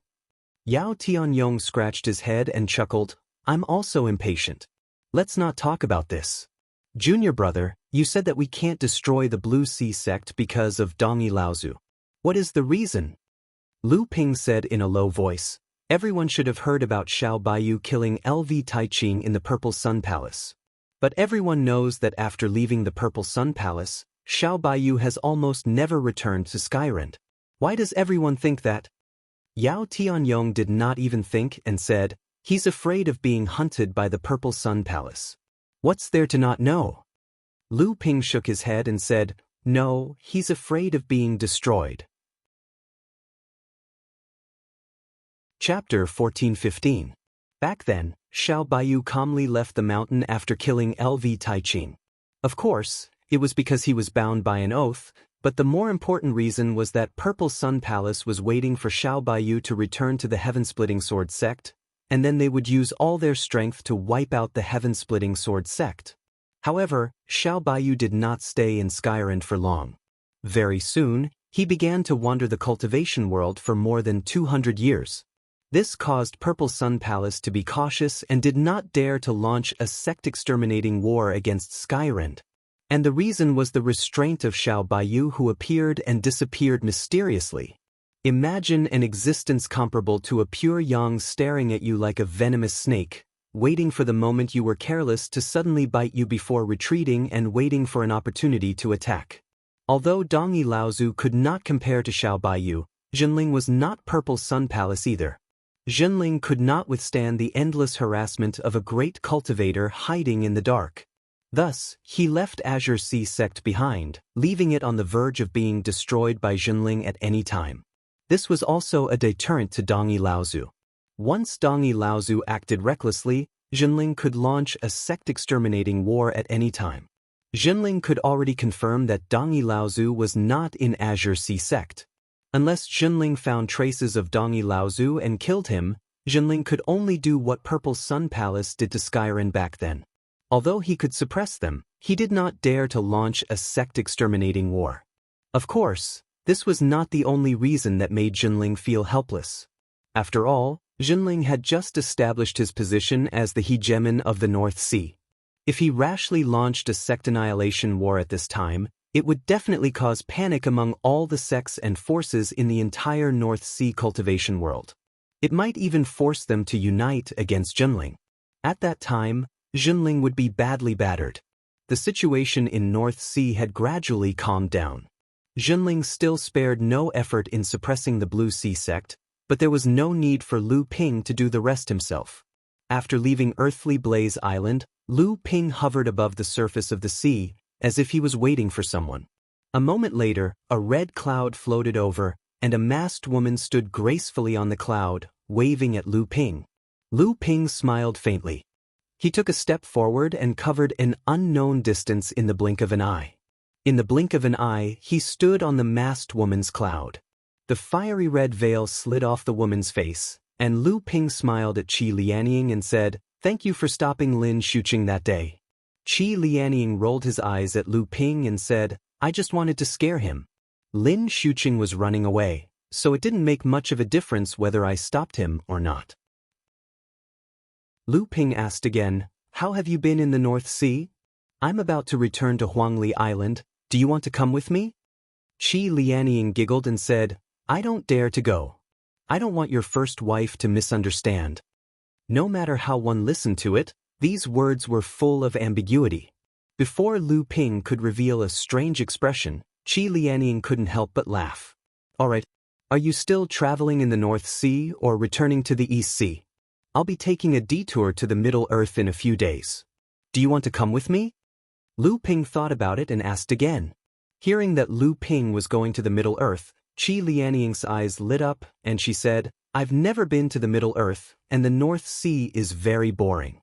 I'll return to the East Sea first, and you must call me when you go to the Middle Earth. Otherwise, I'll definitely teach you a lesson. But why are you going to the Middle Earth?" Lu Ping shrugged and said, "I'll first go to the Heavenly Profound sect to welcome the treasured ship, then go to the Heavenly Moon sect to take a look. After that, I'll be invited to witness a sword duel." Sword duel? Qi Lianying was someone who craved for the world to be in chaos. Hearing that there was such a show to watch, she was even more determined to follow Lu Ping to the Middle Earth. "But really, now that you've recovered most of your memories and appearance, don't you want to come with me to see Master? Master has always felt guilty about your disappearance all these years." Qi Lianying originally wanted to gloss over it, but seeing Lu Ping's serious expression, she could only say in distress, "See what she says? Hug her head and cry? Moreover, although Aunt Qin doesn't like me all these years, she still saved my life and taught me how to cultivate. I owe her a lot. If I return to the sect, what will Aunt Qin do?" Thinking about this, I feel that it's better for me to stay in the East Sea. These years, I've gotten used to living freely. I can do whatever I want on Soundwave Island, and if I really return to the Heavenly Spirit Mountain, I'm afraid I won't be able to adapt there. Lu Ping originally wanted to say something, but he suddenly remembered what Mei Tianqin had said to him. "One Jiang Tianxian, one Qi Lianying." The grievances of the previous generation were now entangled in a mess. It was not even clear who was right and who was wrong. As for juniors like Lu Ping, they were even more clueless about the intricate relationship between them. Since Qi Lianying didn't want to return to Jinling, Lu Ping naturally respected her choice. After sending her to the East Sea, Lu Ping also flew towards Huangli Island. "Brother Xie, Brother Sang, I still have to thank the two of you for your help. Huangli Island did not fall into the hands of the demon race again. It's just that I haven't been able to find time to thank the two of you personally these days. Please don't blame me." Lu Ping smiled and cupped his fists towards the two. Xie Tianyang smiled and said, "It's good that you didn't come. The scenery of the North Sea has its own charm. Your arrival has disturbed brothers Sang and me." "Sang," you said, "you and I are sworn brothers, there's no need to be so polite." After the three sat down, Lu Ping then said seriously, "Brother Xie, what is going on with the sword duel between your sect and Skyrend? Brother Xie, are you sure you can win?" "Brother Xie, I also received an invitation from Skyrend at the foot of Tianling Mountain, and it was personally written by Xiao Baiyu. When the time comes, I'm afraid I won't be able to help Brother Xie." At this time, Sang Yu also said, "Speaking of this, our sect's Feng Lu Laozu also received an invitation from Skyrend. The old man has a deep friendship with Xiao Baiyu. When the time comes, I'm afraid he will stand on Xiao Baiyu's side." Xie Tianyang didn't seem surprised that Lu Ping had received an invitation from Skyrend, and he naturally knew about Feng Lu Laozu's matter. He said in a low voice, "I originally wanted to use Brother Lu's reputation as a witness. I believe Skyrend did this for the same reason. Brother Lu, you don't have to take it to heart. As for Feng Lu Laozu, he is Xiao Baiyu's good friend. Their friendship has nothing to do with us. During the sword duel at Purple Sun Palace, Xiao Baiyu had barged into the Purple Sun Palace alone. He had used words to trick the pure Yang Sword Immortal, LV Taiching, to take 3 of his attacks as a wager on whether Skyrend would join the Purple Sun Palace. LV Taiching didn't know it was a trap and was killed by Xiao Baiyu with the heaven-opening sword technique. After that, Xiao Baiyu fled to the ends of the world. Purple Sun Palace didn't dare to attack Skyrend for fear of harming the innocent. When Xiao Baiyu appeared again, he was already pure Yang Laozu, one of the few experts in the world. Purple Sun Palace couldn't do anything to him, so they could only place their hopes on the second sword duel between the two. The second sword duel was also the content of the wager between Xiao Baiyu and Purple Sun Palace. Xiao Baiyu killed LV Taiching by trickery. Although Purple Sun Palace couldn't stop him from leaving due to the wager, it forced Xiao Baiyu to agree to the second sword duel. After listening to Xie Tianyang's story, Lu Ping asked, I am familiar with the 6 great swordsmen of your sect, Brother Fan, Brother Su, and Brother Xie, but I am not familiar with the other 3. I wonder if Brother Xie has any confidence in this sword duel? Xie Tianyang smiled bitterly and said, To be honest, I don't have much confidence. If all 6 of us had advanced to the late Dharma stage, with the help of our sect's secret sword formation, we could have the upper hand in this battle. Now, only Big Brother Yan Nanfei, second brother Fan Mingjie, and I have passed the second thunder trial. Third brother Su Jin is at the final stage of advancing. I don't know if he can reach the late Dharma stage in time for the sword duel. However, even if he succeeds, I'm afraid he won't have time to stabilize his training. As for fourth brother Guo Wanqing and fifth brother Tian Boyang, they won't be able to advance to the late Dharma stage in time for the sword duel. Lu Ping's expression was solemn. He had seen the sword techniques of Xie Tianyang and the others. Although he didn't know how strong Feng Lifeng was, he guessed that he wouldn't be too far off from Fan Mingjie and Xie Tianyang. Although the 3 of them had already advanced to the late Dharma stage, with Lu Ping's current abilities, he could estimate the limits of their abilities. And he had also seen Xiao Baiyu's amazing sword techniques before. In fact, Lu Ping secretly thought that Xiao Baiyu might still be holding back. If that was the case, the key would depend on whether Su Jin could advance to the late Dharma stage and the power of the secret sword formation of Purple Sun Palace that Xie Tianyang had mentioned. The situation in the North Sea had already stabilized. Counting the days, the ship should have left the Ocean of Storms and was about to reach the coast of the Tianqian sect. The 3 of them immediately left the North Sea and took a detour to the East Sea to head towards Central Plains. However, in the fallen Mystery Land, Lu Ping brought along Qi Lianing, who had been waiting for a long time. Qi Lianing was dressed in red and had a red veil covering her face, but it still couldn't hide her beautiful figure and wild aura. This made Xie Tianyang and Sang Yu secretly praise Lu Ping's luck with women. The 4 of them went their separate ways when they reached Central Plains. Lu Ping and Qi Lianing had to go to the Tianqian sect to receive their own ship, while Xie Tianyang returned to Purple Sun Palace to report on his mission. Sang Yu also seemed to have important matters to attend to. After saying goodbye to the 2, Lu Ping and Qi Lianing headed north.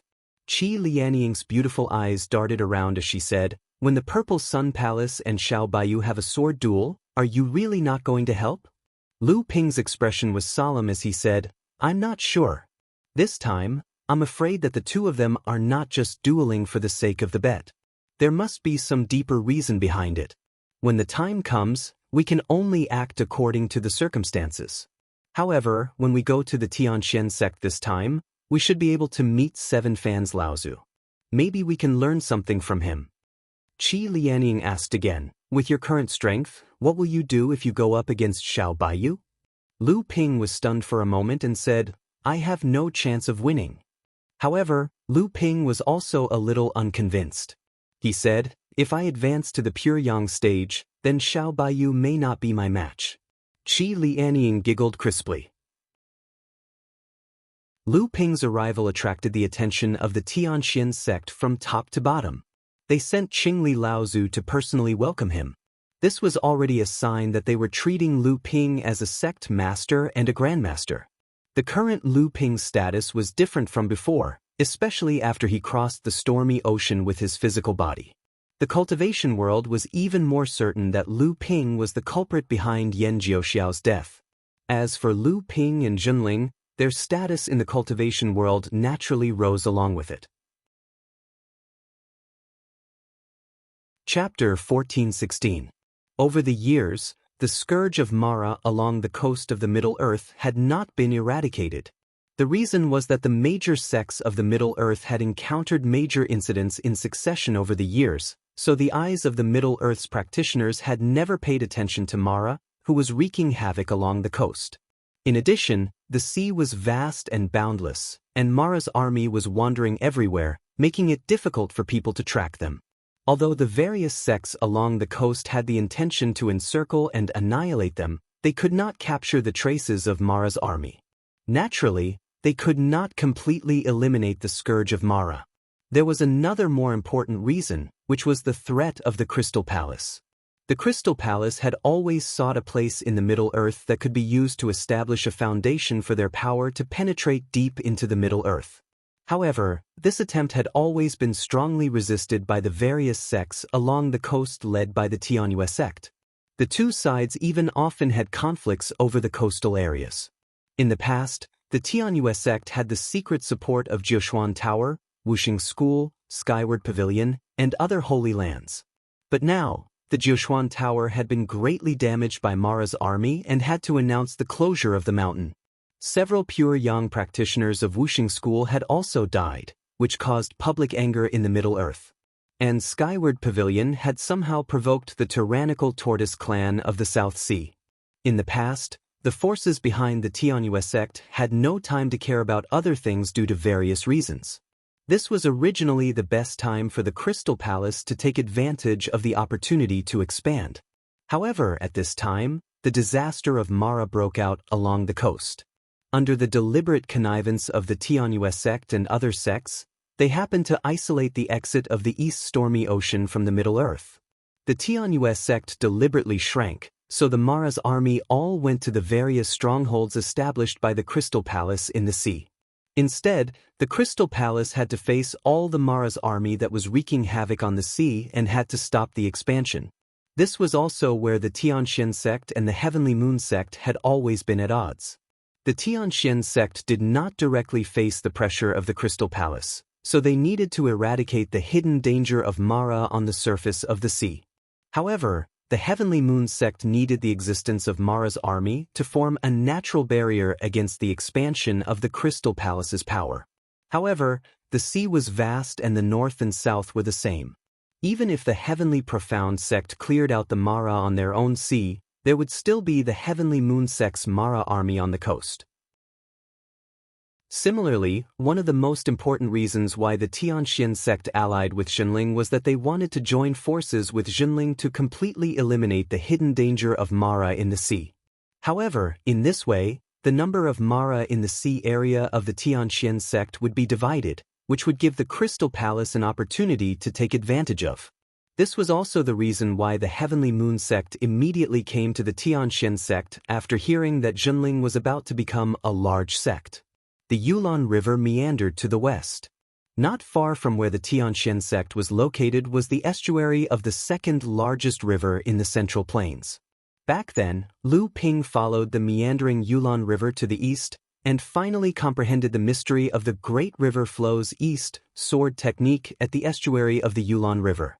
He separated this great sword technique from the all rivers in the sea sword technique and laid the foundation for it to become a supreme sword technique by itself.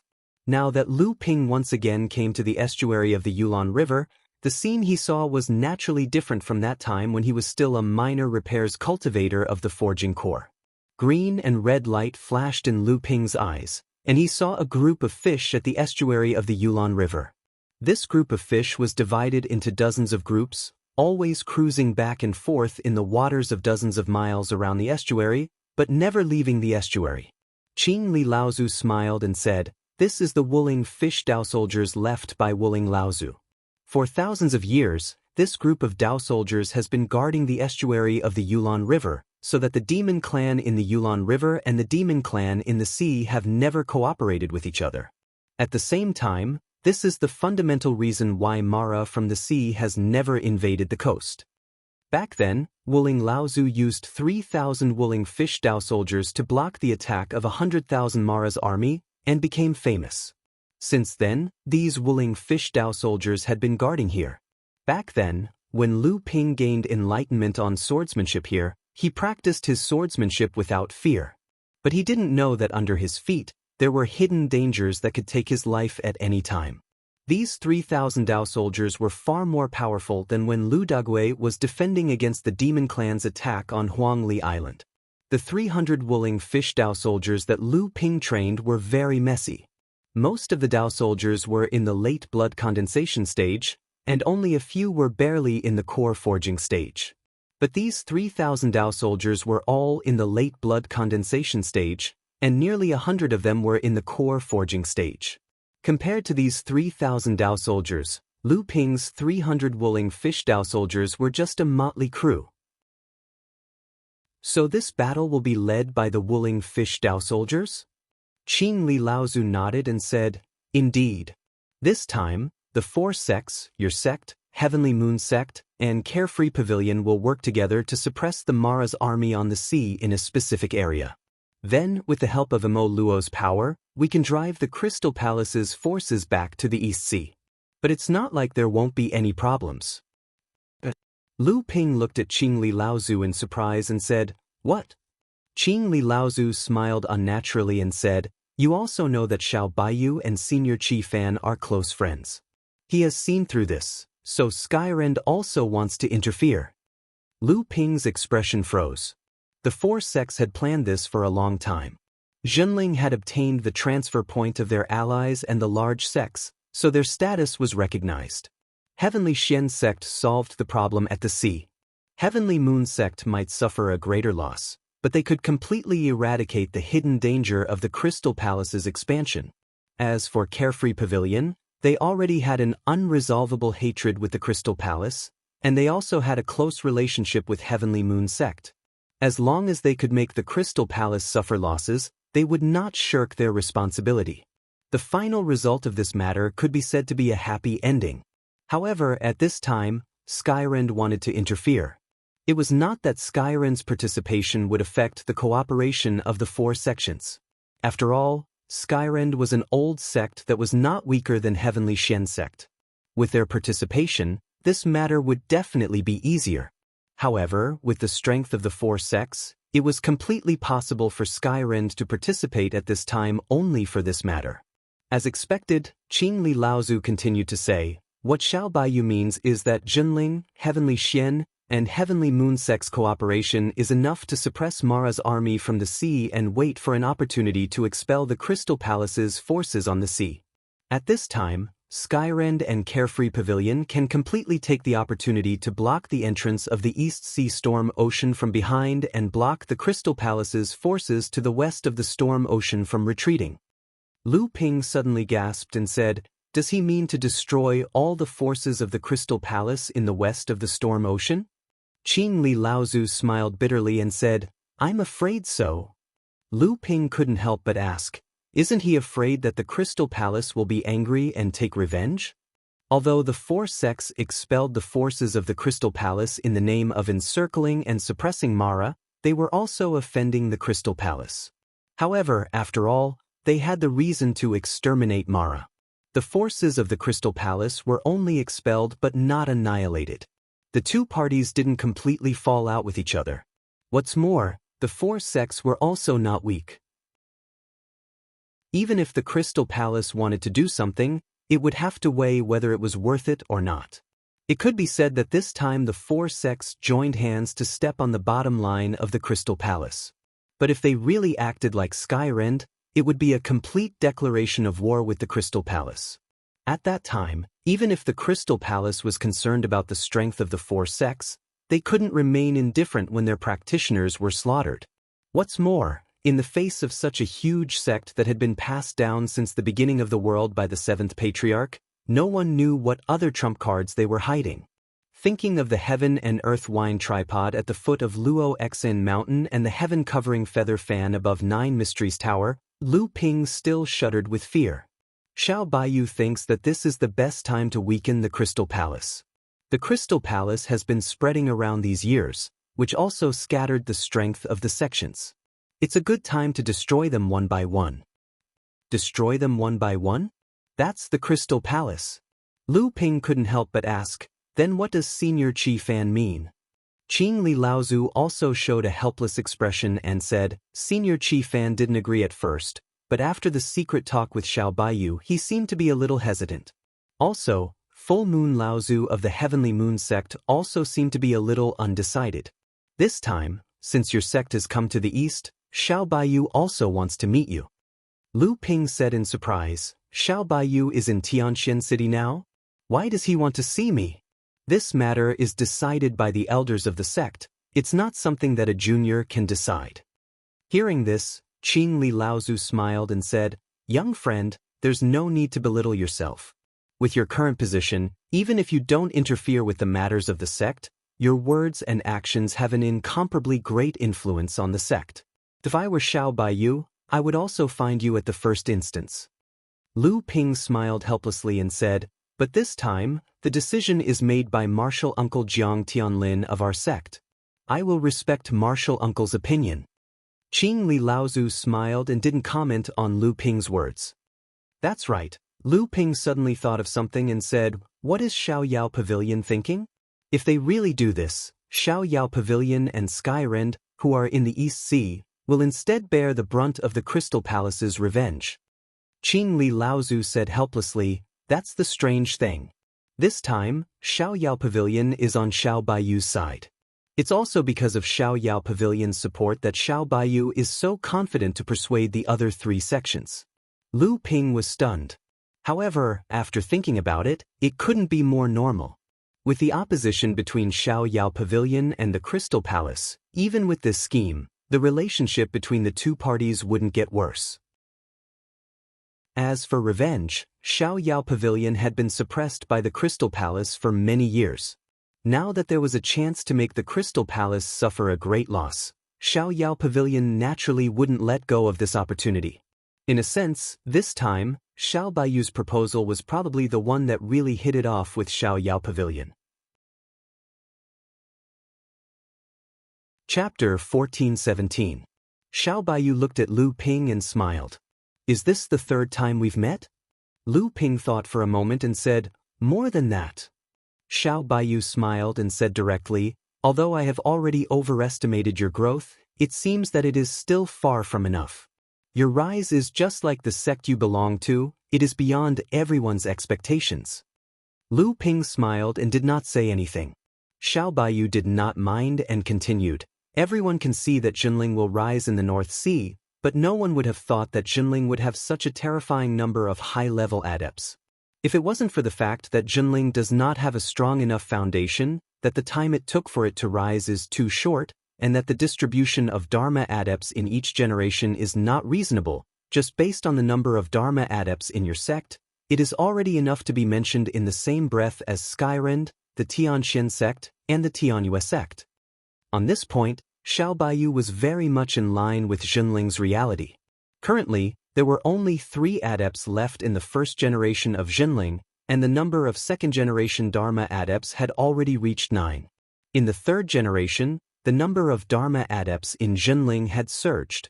With Lu Tianping and Yin Tianchu as the leaders, there were now more than 15 adepts who had reached the Dharma stage, and this number was still growing.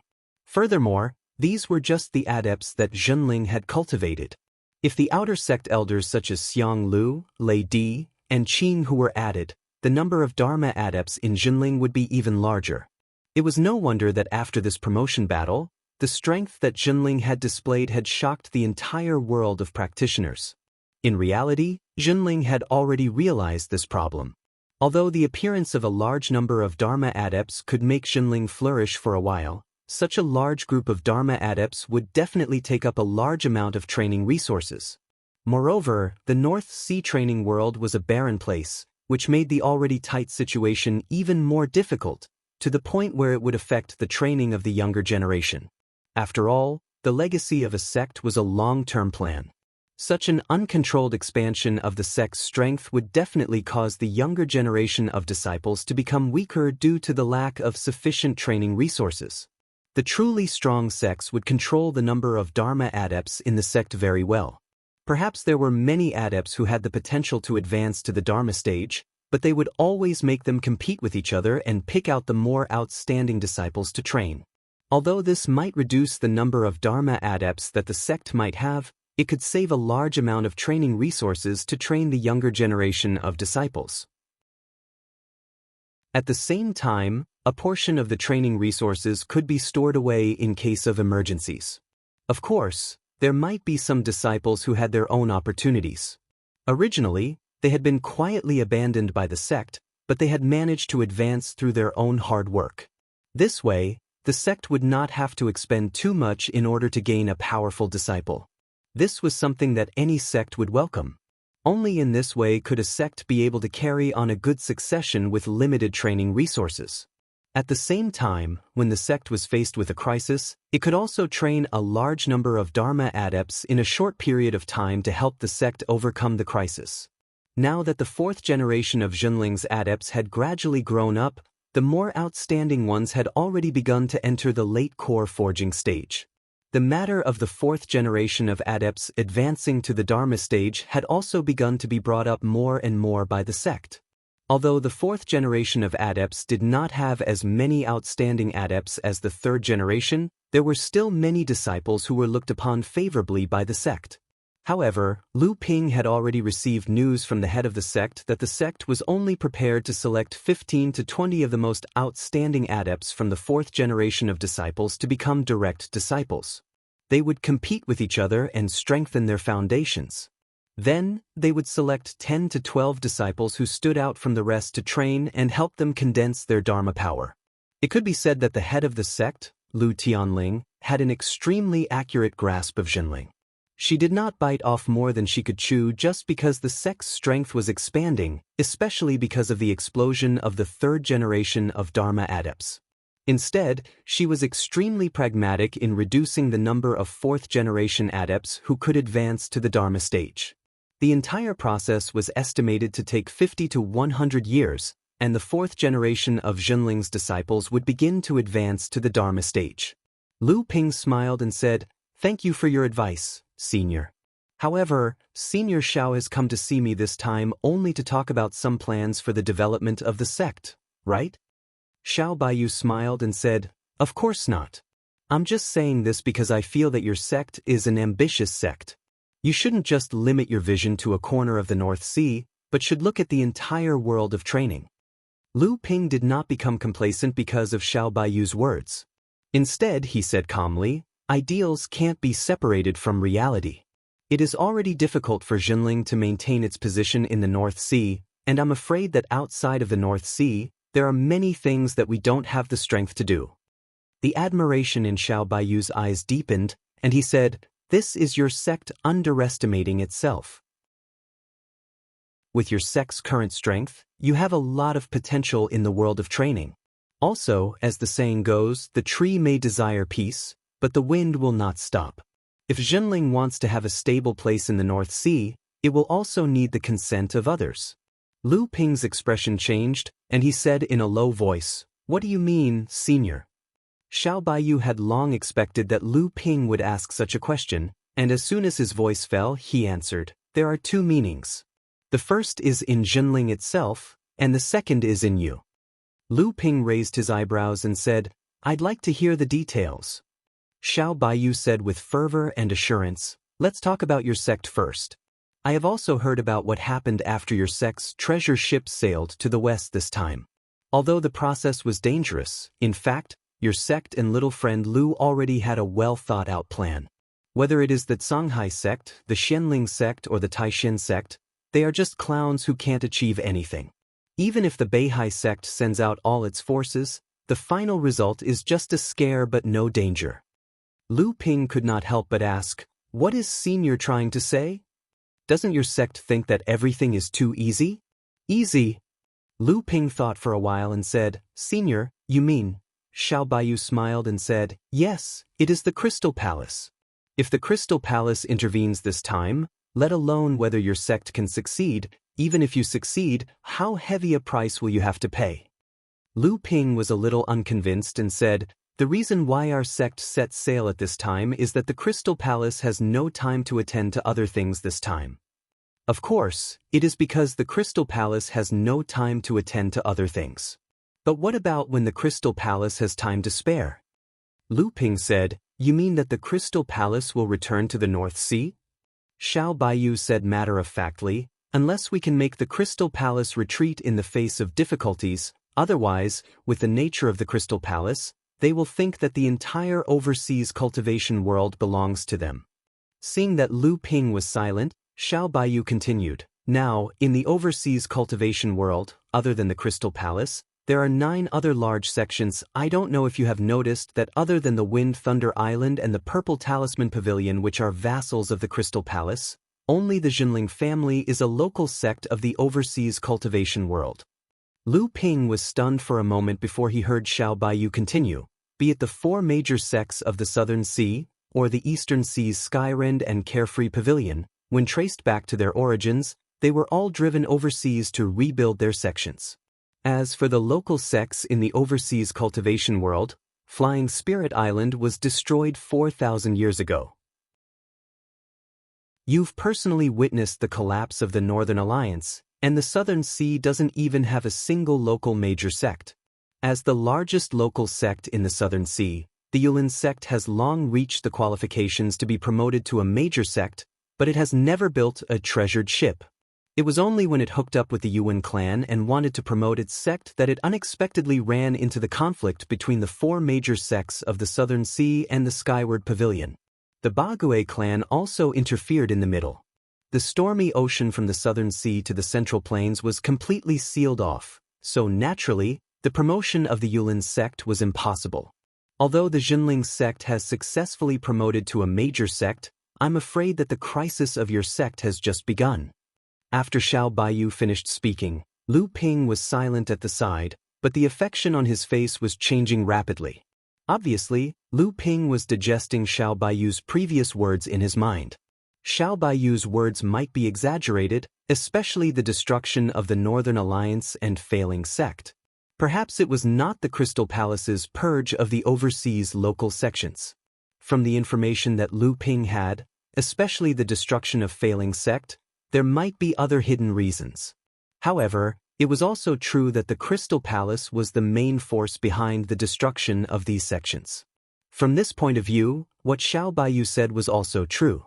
From the behavior of Xiao Baiyu, perhaps Skyrend had also felt the pressure from the Crystal Palace, so he spared no effort to unite the overseas sects and coastal sects to resist the Crystal Palace. After a long time, Lu Ping let out a long sigh of relief and said, Senior, there is one more reason about me that I haven't told you. Xiao Baiyu couldn't help laughing and said, You and I are the well-deserved best among the practitioners of the same generation. Even when I was like you, I might not have such achievements as you. Even I have to live outside for 200 years. Little friend, do you think the Crystal Palace will let you go? Xiao Baiyu and Skyrend could cause such a big movement. If there is another Lu Tianping and Jinling, the overseas cultivation world will be in chaos. Danger always needs to be nipped in the bud. Lu Ping smiled and said, So, instead of waiting for the opponent to come and slaughter us, why not take the initiative to attack? Xiao Baiyu suddenly smiled. He knew that Lu Ping had probably already agreed with his approach. The two changed the topic at the same time. Lu Ping originally wanted to ask him about the sword duel in Xiang Palace, but unexpectedly, Xiao Baiyu didn't care about it. Instead, he showed a trace of seriousness on his face and said carefully, That day at the Qingming River, although I invited Lu Xiaoyu and was rejected once, this time I still want to invite you to join us again. That day, your cultivation was not good, but now you are qualified to be on equal footing with us, so I hope you can consider it seriously. This time, Lu Ping didn't refuse immediately like before. Instead, he looked at Xiao Baiyu seriously and asked, What are you planning? Chapter 1418. After Xiao Baiyu left, Lu Ping sat quietly in the quiet room that Tianxin sect had arranged for him in Tianxin City for a day and a night. Xiao Baiyu told Lu Ping everything about their organization, which also meant that Lu Ping had finally agreed to join them. Ambition was really a wonderful thing. When he heard it from others, he always felt that it was inconceivable, unbelievable, and fantastic. However, when he decided to participate in it himself, and the seed in his heart was ignited, he realized that everything was so tempting, and the prospects were so bright, and the future was so beautiful. An ambitious person would never be afraid of challenges. On the contrary, every time a challenge came, it would stimulate his ambition. When his ambition was big enough, he would even take the initiative to accept challenges, and even take the initiative to look for challenges. Although some of the details of the plan that Xiao Baiyu revealed seemed extremely crazy, Lu Ping had to admit that these ideas were supported by sufficient reasons, and there were reasons for success. Once the plan was successful, it would be a great opportunity for these participants and the forces behind them. Therefore, Lu Ping could not help but be tempted. After a day and a night, when Lu Ping opened his bright eyes made Lu Ping's temperament change. His complacent demeanor naturally brought a temperament that made people believe, worship, and even submit to him. Since he wanted to take this path, he would start by challenging the authority of the Crystal Palace in the overseas cultivation world. After walking out of the quiet room, Xiahou Wushang, who was waiting for Lu Ping outside, looked at Lu Ping and was stunned. Lu Ping said with a smile, "Brother Xiahou, I can't stand you staring at me like this." Xiahou Wushang could not help laughing and said, "Brother Lu seems to be different from before." Lu Ping asked, "What's the difference?" Xiahou Wushang shook his head and said, "I can't tell. It seems that some places are very similar to Martial Granduncle 7 fans, but I can't tell at all." Lu Ping laughed soundlessly and asked, "Has our sect's treasured ship arrived?" Xiahou Wushang said, "Yes. The secret outpost set up by our sect overseas has received a message from Jiang Tianlin Laozu. The treasure ship has sailed out of the storm ocean and encountered a wave of Mara's army. After repelling Mara's army, the treasure ship is now anchored at the entrance of the storm ocean." Lu Ping perked up and said, "So we can start?" Xiahou Wushang nodded and said, "There's no time to lose. After Mara's army is blocked at the entrance of the storm ocean, it is very likely that they will immediately counterattack. Martial Granduncle Dong Lu has already gathered 3,000 Wuling Fish Dao soldiers at the mouth of the Yulon River to attack first. Our sect has also made preparations and will set off soon." The Tianxin sect's speed was fast enough, but it was naturally much slower than Lu Ping alone. Although the 3,000 Wuling Fish Dao soldiers controlled by Dong Lu Laozu were fast enough in the sea, they encountered Mara 100 miles out of the mouth of the river. Even though it was only a small group of Mara, they were crushed by the 3,000 Dao soldiers' formation before they could cause any waves. After that, the Dao soldier formation encountered more and more Mara, and the advancing speed inevitably slowed down. Although Lu Ping was in a hurry to cross the sea and meet up with the ship near the stormy ocean, he still paid forefather Dong Lu a visit when he passed by the Dao soldier formation. Then he observed the true power of the Wuling Fish Dao soldier formation. Under the cover of Lu Ping's divine thoughts, he could see that under the control of Dong Lu Laozu, the 3,000 Wuling Fish Dao soldiers were divided into 10 shoals, and each shoal had 300 Wuling fish that formed a small Dao soldier formation. The 10 shoals were lined up horizontally, and each shoal was about 5 kilometers apart. The 10 shoals could cover an area of 100 kilometers. If they encountered a small group of Mara, a single shoal was enough to deal with them. If they encountered a larger shoal, there would immediately be shoals coming to their aid. Unless they encountered the main force of Mara's army, the 3,000 Wuling Fish Dao soldiers could go on a rampage in the sea. The storm ocean near the Heavenly Xian sect happened to be in the Northeast Sea. After the Dao soldier formation set off from the mouth of the Yulon River, it took a diagonal line from the southwest to the northeast. The Heavenly Xian sect cultivators who set off later followed the path opened by the Dao soldier formation and only left a small group of cultivators to advance north to kill Mara. Most of the Heavenly Xian sect cultivators headed south and began to drive the rampaging Mara army south. The key to completing this entire process was that Junling's treasure ship could guard the entrance to the storm ocean. If they could not guard the entrance, once the Mara army on the sea was driven away by the Heavenly Xian sect, a considerable number of them would try to retreat into the storm ocean to hide. If that happened, the meticulously planned plan of the four major sects would be greatly disrupted. After witnessing the true power of the Wuling Fish Dao Soldier Formation, Lu Ping passed the Dao Soldier Formation and rushed to the entrance of the storm ocean. In reality, it was not just Lu Ping. Most of the high-level cultivators of the Heavenly Xian sect above the Dharma phase had already passed the line of defense set up by the ordinary cultivators and rushed into the depths of the sea to find the high-level Mara to drive away.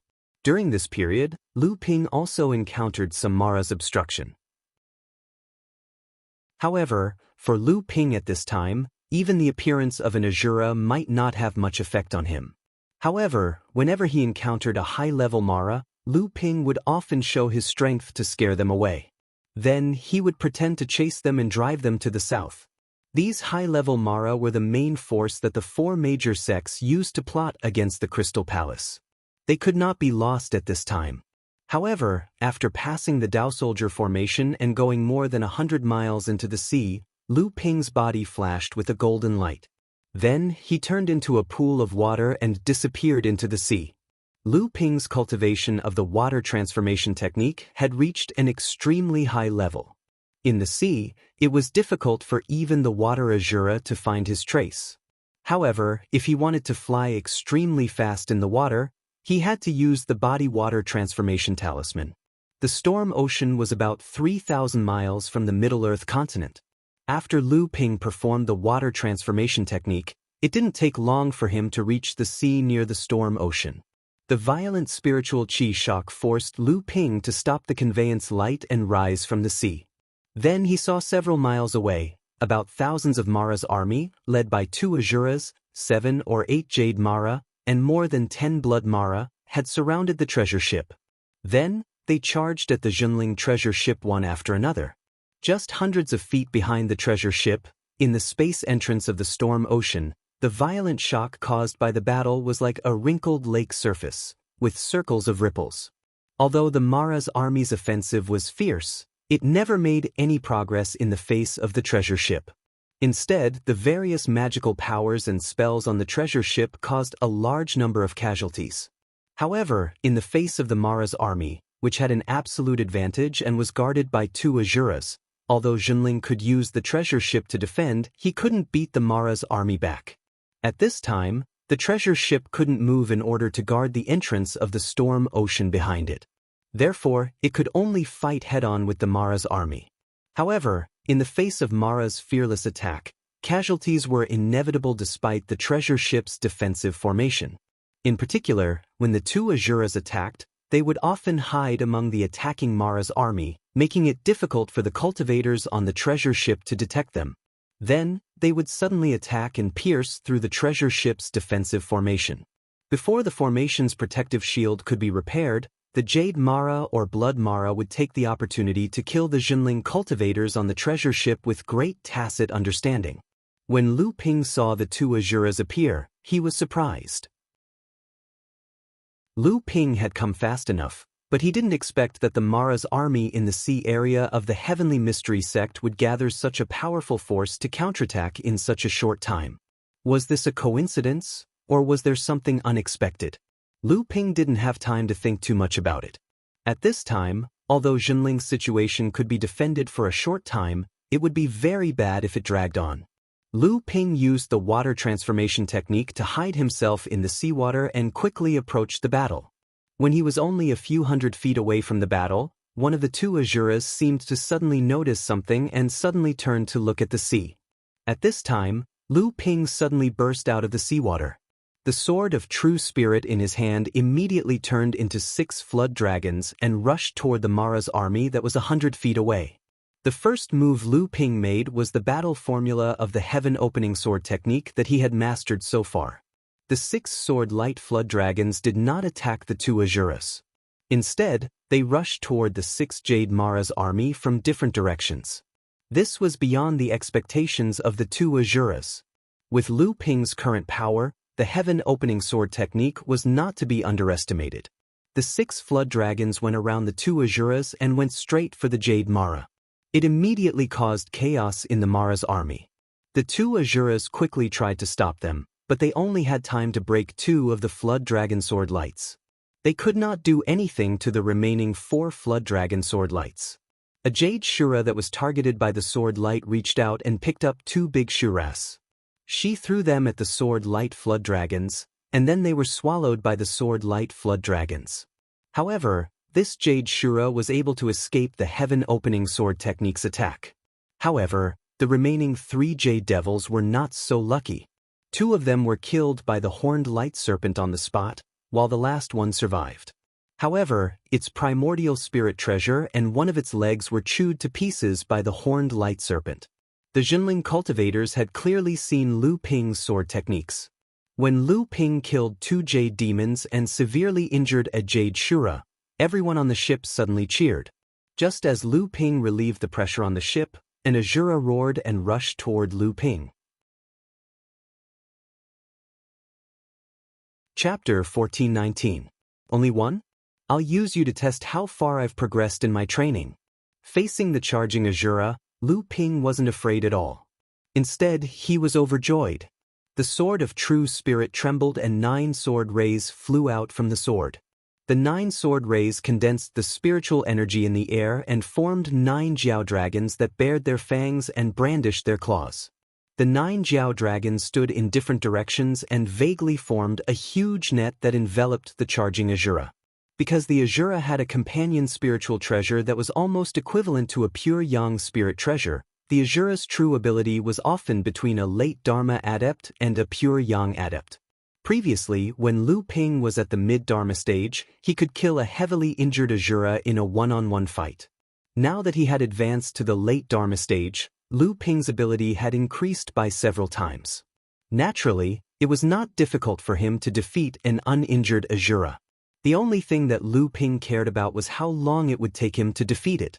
Translator, Endless Fantasy Translation Editor, Endless Fantasy Translation Translator, Endless Fantasy Translation Editor, Endless Fantasy Translation Translator, Endless Fantasy Translation Editor, Endless Fantasy Translation Translator, Endless Fantasy Translation Editor, Endless Fantasy Translation. However, Lu Ping seemed to have already expected this to happen. Just as the Asura broke free, the sword of true spirit had already transformed into a raging river of swords that rolled towards it. This kind of supreme power that was so powerful that it covered the sky and the earth often had an obvious characteristic, which was that it was impossible to dodge. When faced with the impact of such a power, one could only face it head-on. Of course, there were times when such a power would inevitably decrease its power because the area it covered was too large. However, this also depended on who was using it. Although this Asura was also a water Asura, in the face of the mighty and invincible aura of the Great River Flows East sword technique, it was not easy for it to escape even though it was able to protect itself. This was the effect Lu Ping wanted. After performing the Great River East sword technique, the true vitality in Lu Ping's body surged like a great river. He did not show any signs of temporary lack of true vitality after performing the supreme magic. Instead, he quickly formed a seal in front of his chest and pressed it down on the water Shura who could not dodge in time. Although Lu Ping and the Asura were separated by dozens of feet, the seal seemed to ignore the existence of space. The moment Lu Ping made the seal, it had already been applied to the Asura's body. The protective divine art around Asura instantly let out a cracking sound. Immediately after, Asura himself seemed to have suffered a heavy blow.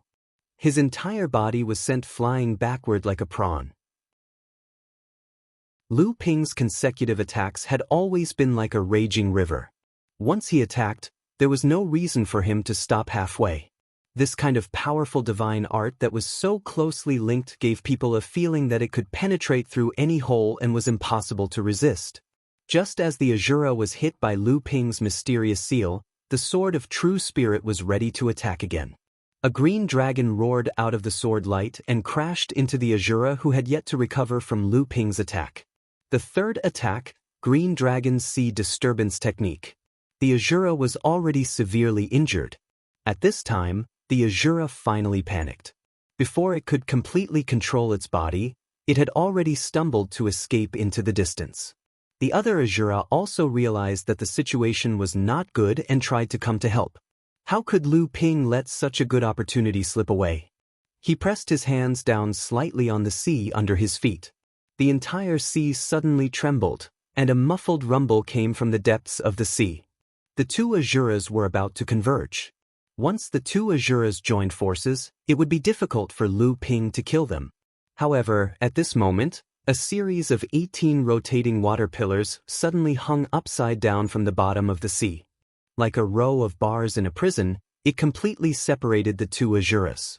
Although the two were close, they could no longer converge. The waterspout created by Lu Tianling was originally an evolution of the water control technique. Now, in the hands of Lu Ping, this inherited divine art of the Dao Zhonghua lineage was finally carried forward. It couldn't fight, couldn't escape, and its reinforcements were intercepted. The Azura, who had lost its backup, finally panicked. But Lu Ping's methods still did not stop. Just when the Azura was unable to break through the obstruction of Lu Ping's waterspout and was about to escape in another direction, its body suddenly sank. The seawater under its feet had formed a whirlpool, and the tumbling seawater was thrown backward. It was unknown when Lu Ping had set up the Sea of All Rivers sword array with the Sword of True Spirit. As the Azura cried out in alarm, the powerful binding force of the All Rivers run into the sea sword formation made it impossible for him to break free. Then, the sword formation slowly rose into the air, and even the Azura's companion spiritual treasure was completely engulfed by the sword formation, leaving behind only a miserable howl. There were a total of 5 attacks. Lu Ping calculated in his heart, what would happen if he used the Aqua Sword to cast the Invisible Sword technique? What would happen if he used the Avatar Body? What would happen if he attacked with the 9 Dragons Bell? What would happen if he used the Linglong Cauldron? What would happen if he used the Boundless Sea Mulberry Field technique? What would happen if he used the Natal Gentian Array? What would happen if he used the Having Spirit Treasure? And what would happen if he summoned the Dragon Aspect? In the end, Lu Ping came to a conclusion. It seemed that the Azura was no longer a threat to him. Just after Lu Ping killed an Azura in a head-on confrontation for 5 rounds, the Mara army that was besieging the treasured ship had actually collapsed. Only a few fearless Mara were still relentlessly attacking the treasured ship. Lu Ping's body shook, and an invisible aura immediately calmed the turbulent space around him. Then, he took a step forward and appeared above the treasured ship. A huge bell about 10 feet high floated in front of Lu Ping's head. The walls of the bell were engraved with 9 flood dragons bearing their fangs and brandishing their claws in the clouds. As the huge bell flickered with a faint light above Lu Ping's head, the 9 flood dragons seemed to have come to life, swimming on the walls of the bell. Lu Ping took a deep breath, stretched out his finger, and flicked the huge bell. Bang! With the treasured ship below Lu Ping as the center, a ripple that could almost be seen with the naked eye formed a huge sound wave ring that spread in all directions. The hundreds of Mara that were still besieging the treasured ship bore the brunt of the sound wave. First, more than 100 small Mara immediately solved the problem in midair, followed by a group of big Mara that smashed into the sea like hailstones and never floated up again. Then, dozens of big Mara fell into the sea with their heads in their hands amid shrill roars, constantly struggling. Then, a few blood Mara steered their escape lights as if they were drunk, slowly fleeing into the distance while sticking close to the surface of the sea. Only a few Jade Mara steered their escape lights with trembling bodies and fled away from the sea near the treasured ship in panic. As for the other Azura, after Lu Ping killed the previous Azura, it had already led most of the Mara army to retreat. The remaining Mara that were still besieging the treasured ship were mostly deployed by the previous Azura. Although the Mara retreated, it fled in all directions. Dozens of escape lights immediately rose from the treasured ship and chased after the Mara. Then, they formed a large net and chased the escaping Mara to the south in an orderly manner. Lu Ping fell into the treasured ship, and the Junling disciples on the treasured ship were still talking about Lu Ping's heroic act of killing the Azura. They looked at Lu Ping with awe and admiration. Seeing that Jiang Tianlin had already come out of the treasure cabin, Lu Ping asked with a smile, "Martial uncle, was the trip to the storm ocean smooth?" Jiang Tianlin smiled and said, "Although the entire process was extremely dangerous, in the end, there was no danger." Before Lu Ping landed on the treasured ship, he saw that the body of the treasured ship was covered in all kinds of mottled marks. The treasured ship itself was protected by formations, and the body of the ship was connected with all kinds of seals and runes. Ordinary treasures could not damage the body of the treasured ship at all. Only the spatial storms in the storm ocean could ignore the protective formations and directly affect the body of the treasured ship. Jiang Tianlin asked about the current situation of the North Sea. Lu Ping roughly described the situation after the treasured ship entered the storm ocean. Hearing that the forces of Blue Sea Sect and Supreme Profound Sect invaded Frost Island, injured Tian Shui Laozu, and colluded with the demon race to ambush Huangli Island, even Jiang Tianlin's expression changed. He said fiercely, "One day, I will destroy the inheritance of Blue Sea Sect." After hearing that Tianjiang Laozu had passed away, Jiang Tianlin and the many Junling disciples on the treasured ship all showed sad expressions. This old man had spent all his efforts on the treasured ship in his last 100 years. Now that the treasured ship had successfully set sail for the Middle Earth, the old man did not live to see the treasured ship return smoothly. One could not be immersed in sadness for too long. After Junling repelled the first counterattack of Mara's army, perhaps it was because of Lu Ping's tyrannical strength, or perhaps it was because of the deterrence of the 9 Dragon Bell, Mara's army did not organize another counterattack. The Sky Profound Sect was not slow. They quickly finished cleaning up the northern part of the sea and successfully pushed the front line south. They also made contact with Junling. The majority of Mara's army in the sea had been driven south, and there was no longer a need to guard the entrance of the storm ocean. The treasured ship immediately set sail again.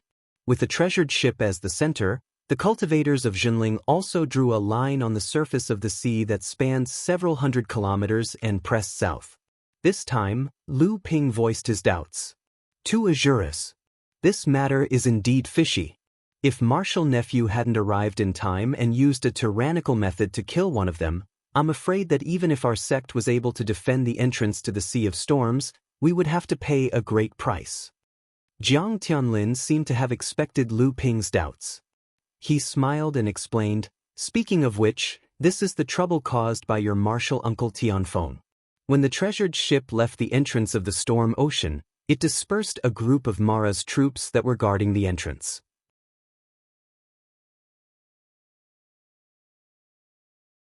Chapter 1420.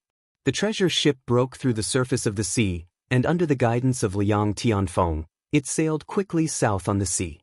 When planning with the Tianxian sect to drive away Mara's army, Junling was responsible for cutting off the escape route of Mara's army at the entrance of the Ocean of Storms. After persisting until they met up with the Tianxian sect cultivators, the two sides would pull a giant net over the vast sea 3,000 miles outside the Tianxian sect and drive the fleeing Mara south from the north to the south. Junling was responsible for the sea area 800 miles west of the Tianxian sect. In order to prevent Mara's army from jumping over this line of defense, Junling's dozen or so Dharma adepts, other than Lu Ping, Jiang Tianlin, and Liang Tianfeng, who led the way, stayed on the treasure ship. The rest of the Dharma adepts of Junling led the disciples of their sects to travel side by side with the treasure ship and the Tianxian sect cultivators, driving Mara south from the sea. In the treasure cabin, when there were no enemies, Jiang Tianlin would let the treasure ship spirit, Ruyu, control the ship, while the three of them sat casually in the treasure cabin. Jiang Tianlin activated the abundant void mirror, and the mirror immediately showed the situation of the sea in front of the treasure ship as it sailed. "It's in this direction. 300 miles south of this coral reef island is the location of the deserted island. That was where we encountered Mara's army that was gathering. There were 2 Azuras.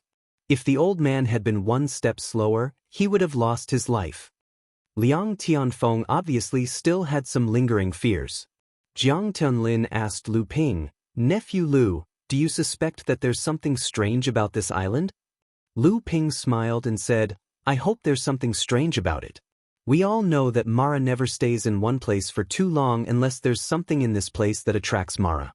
This has also become a very popular saying in the cultivation world: Mara never stays in a place without treasures. If this is really a place where Mara's army has gathered, then this island is very worth exploring." Jiang Tianlin pondered for a moment and said, "Just in case, inform everyone to return to the treasure ship and focus on figuring out what's strange about this island." After saying that, Jiang Tianlin turned to the treasure cabin and said, "See if Xianwei has followed us out to the sea. If not, call him here." As the only mind seeker in Jinling, wise Master Xuanwei's status had risen. Especially after the dispute with Tian Shu Laozu, wise Master Xianwei had received a lot of support from the sect. However, this time, he was also sent to Midland for the treasure ship's westward journey. After the treasure ship docked, wise Master Xianwei would head to Yingshan Courtyard. After that, he would secretly search for mineral veins in the Hebei cultivation world with the identity of a wandering cultivator. One reason was to expand the cultivation resources and relieve Jinling's increasing pressure on cultivation resources. The second reason was to train and perfect his Mindseeker secret technique and improve his Mindseeker standard. No matter what was on the deserted island, once the cultivators in Jinling had chased away Mara from the nearby sea, they would need wise Master Xianwei to go to the island to explore. When the treasure ship was about 200 miles away from the deserted island, 4 of the Dharma adepts who were patrolling the surrounding sea had already led their teams back. The remaining 6 were still maintaining the line of defense and imitating Mara's team to take the opportunity to escape to the north. When the treasure ship was only 150 miles away from the deserted island, Lu Ping seemed to feel something strange in the sea in front of him. He stood up and walked to the deck of the treasure ship. Jiang Tianlin seemed to feel something too.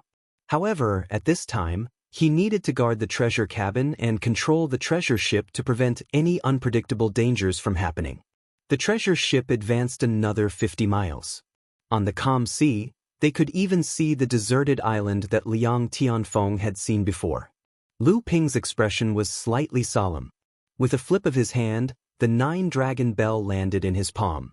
Then he threw it gently, and 8 small bells separated from the 9-dragon bell. Each small bell had a dragon circling around it. The dragon-shaped statue scurried around the 9 small bells and said with dissatisfaction, "Is there a need to be so nervous? You actually need me to make a move?" Lu Ping waved his hand in the air, and the dragon-shaped statue immediately stopped talking. The 8 small bells gradually grew into 3-foot-long bronze bells. Then, they automatically flew to the front, back, left, and right of the treasure ship as well as the mast. Each place had a hook specially reserved for the 9-dragon bell. The 8 bronze bells were hung on them, leaving only the bronze bell with the dragon-shaped statue floating in front of Lu Ping. The treasure ship broke through the waves at an extremely fast speed. Standing at the bow of the ship, one could feel the strong sea breeze. However, the 8 hanging bronze bells did not move at all in the sea breeze. The treasure ship was still 50 miles away from the deserted island. All kinds of seals and runes on the body of the treasure ship lit up one by one. Then, with a buzzing sound, the entire treasure ship was instantly enveloped by a protective array. The atmosphere on the treasure ship suddenly became tense. The Jinling disciples on the treasure ship all performed their duties and prepared for any changes. At this time, Lu Ping smiled at the dragon-shaped statue and said, "I'll let you see a big scene." Seeing the scene in front of them, they did not need Lu Ping to say anything more. They were already prepared for a big battle. Just as Lu Ping finished speaking, a loud roar suddenly came from the deserted island 50 miles away. The sound waves were so loud that even the clouds floating in the sky were affected and were instantly shattered. The chaotic scene on the sea suddenly stopped. The roar seemed to have a magical power that instantly soothed the pain caused by the damage done to the Mara army by the 9-dragon bell. A black cloud rose from the deserted island and rolled in the direction of the treasure ship. Lu Ping exclaimed, "This is troublesome. There's actually a sky fiend on this deserted island." The appearance of the Sky Fiend not only surprised Lu Ping, but it also caused Jinling to fall into a panic. Although Jiang Tianlin was in the treasure cabin, the situation around the treasure ship was clearly shown on the Yingshu mirror. Should we retreat first? Jiang Tianlin was still calm. Even if the Sky Fiend appeared, the power of the treasure ship would be able to completely resist it. At the very least, they could retreat safely. At this time, Jinling would not have to fight to the death in order to block the entrance of the ocean of storms like before.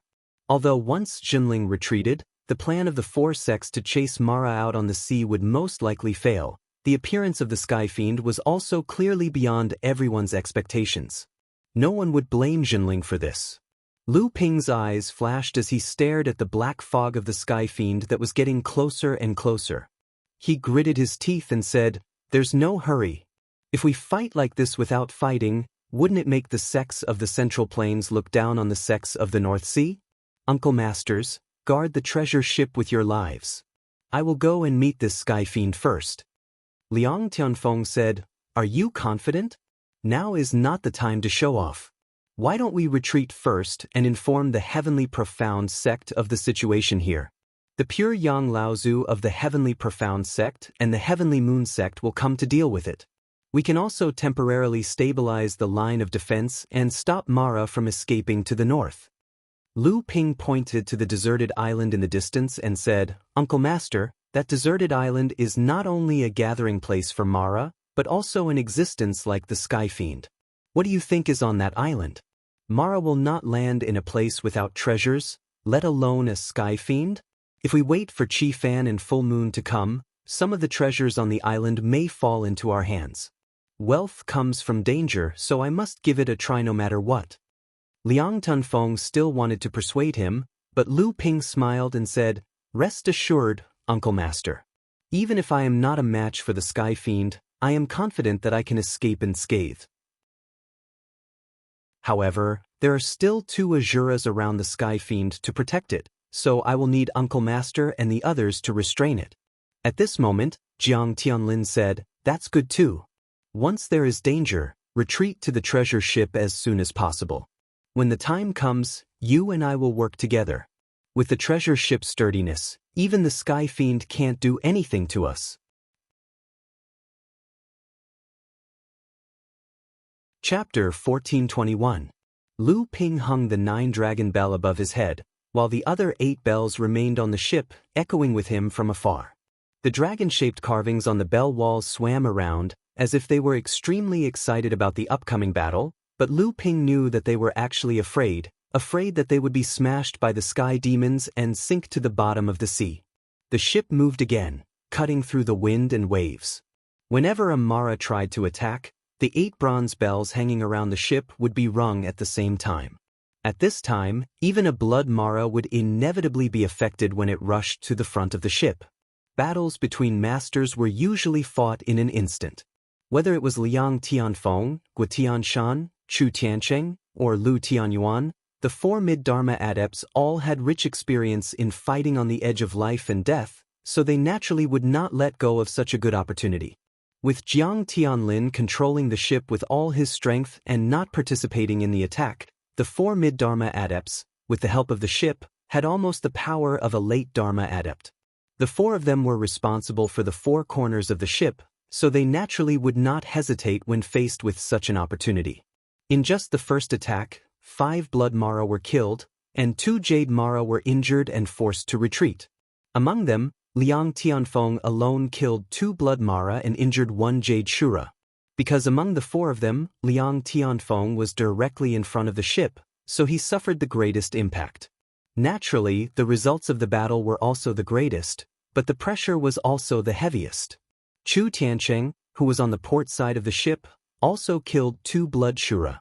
After Tiancheng Laozu recovered from his original injury, his strength could be described as increasing by leaps and bounds. Coupled with the perfection of the Inferno sky-burning hellish formation, his strength was currently the strongest among the 4 mid-Dharma adepts on the ship. It was just that on the sea, Tiancheng Laozu's strength was somewhat restrained. Otherwise, the task of guarding the bow of the ship would not have fallen to Liang Tianfeng. Guo Tianshan, who was guarding the stern of the ship, did not kill any high-level Devil Luo. However, a Jade Devil commanded a group of Devil Luo and attempted to launch a sneak attack from the back of the ship. However, it was only a face-to-face encounter before it was injured by Guotianshan using the power of the treasured ship's formation. The high-level Mara could not break through the blockade of the 4 mid-Dharma adepts, and the low-level Mara did not even have the chance to get close to the treasured ship under the continuous ringing of the 8-9 dragon bells.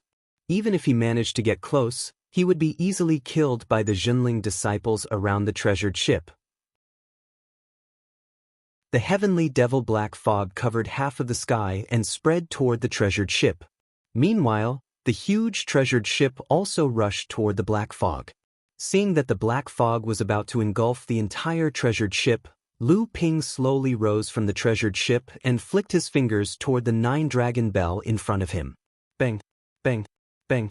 Every time the enormous bell rang, it would cause the 8 bronze bells on the treasured ship to ring. Every time the bronze bells were struck, an invisible sound wave would spread out, and the black fog that covered the sky would shrink back as a result. Lu Ping struck 3 times in a row, and the bell rang 27 times on the surface of the sea. The black fog that covered the sky could not advance any further due to the ringing of the bell. 2 loud roars were heard, and the 2 Asuras around the heavenly devil were furious. They attacked the treasured ship from 2 different directions, and there were close to 10 Jade Mara following behind the 2 Asuras. However, at this time, Lu Ping suddenly broke away from the protection of the treasured ship and completely ignored the high-level Mara who attacked from both sides. Instead, he went straight for the heavenly devil that was covered by the black fog. At this time, Lu Ping's entire body was filled with tyrannical power, and the spiritual ether in his body was like a flood, setting off wave after wave of flood in his blood vessels. Although he had broken away from the protection of the treasured ship, Lu Ping's cultivation was still enhanced by the treasured ship. At this time, Lu Ping felt that he had never been so powerful before. In fact, for a moment, he seemed to have touched the barrier of advancing to the pure yang stage.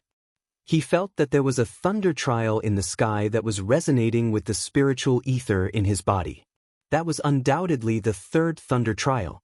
This meant that at this time, with the enhancement of the treasured ship, Lu Ping's cultivation had actually reached the peak of the late Dharma stage in a short period of time, and he was only 1 step away from summoning the 3rd thunder trial.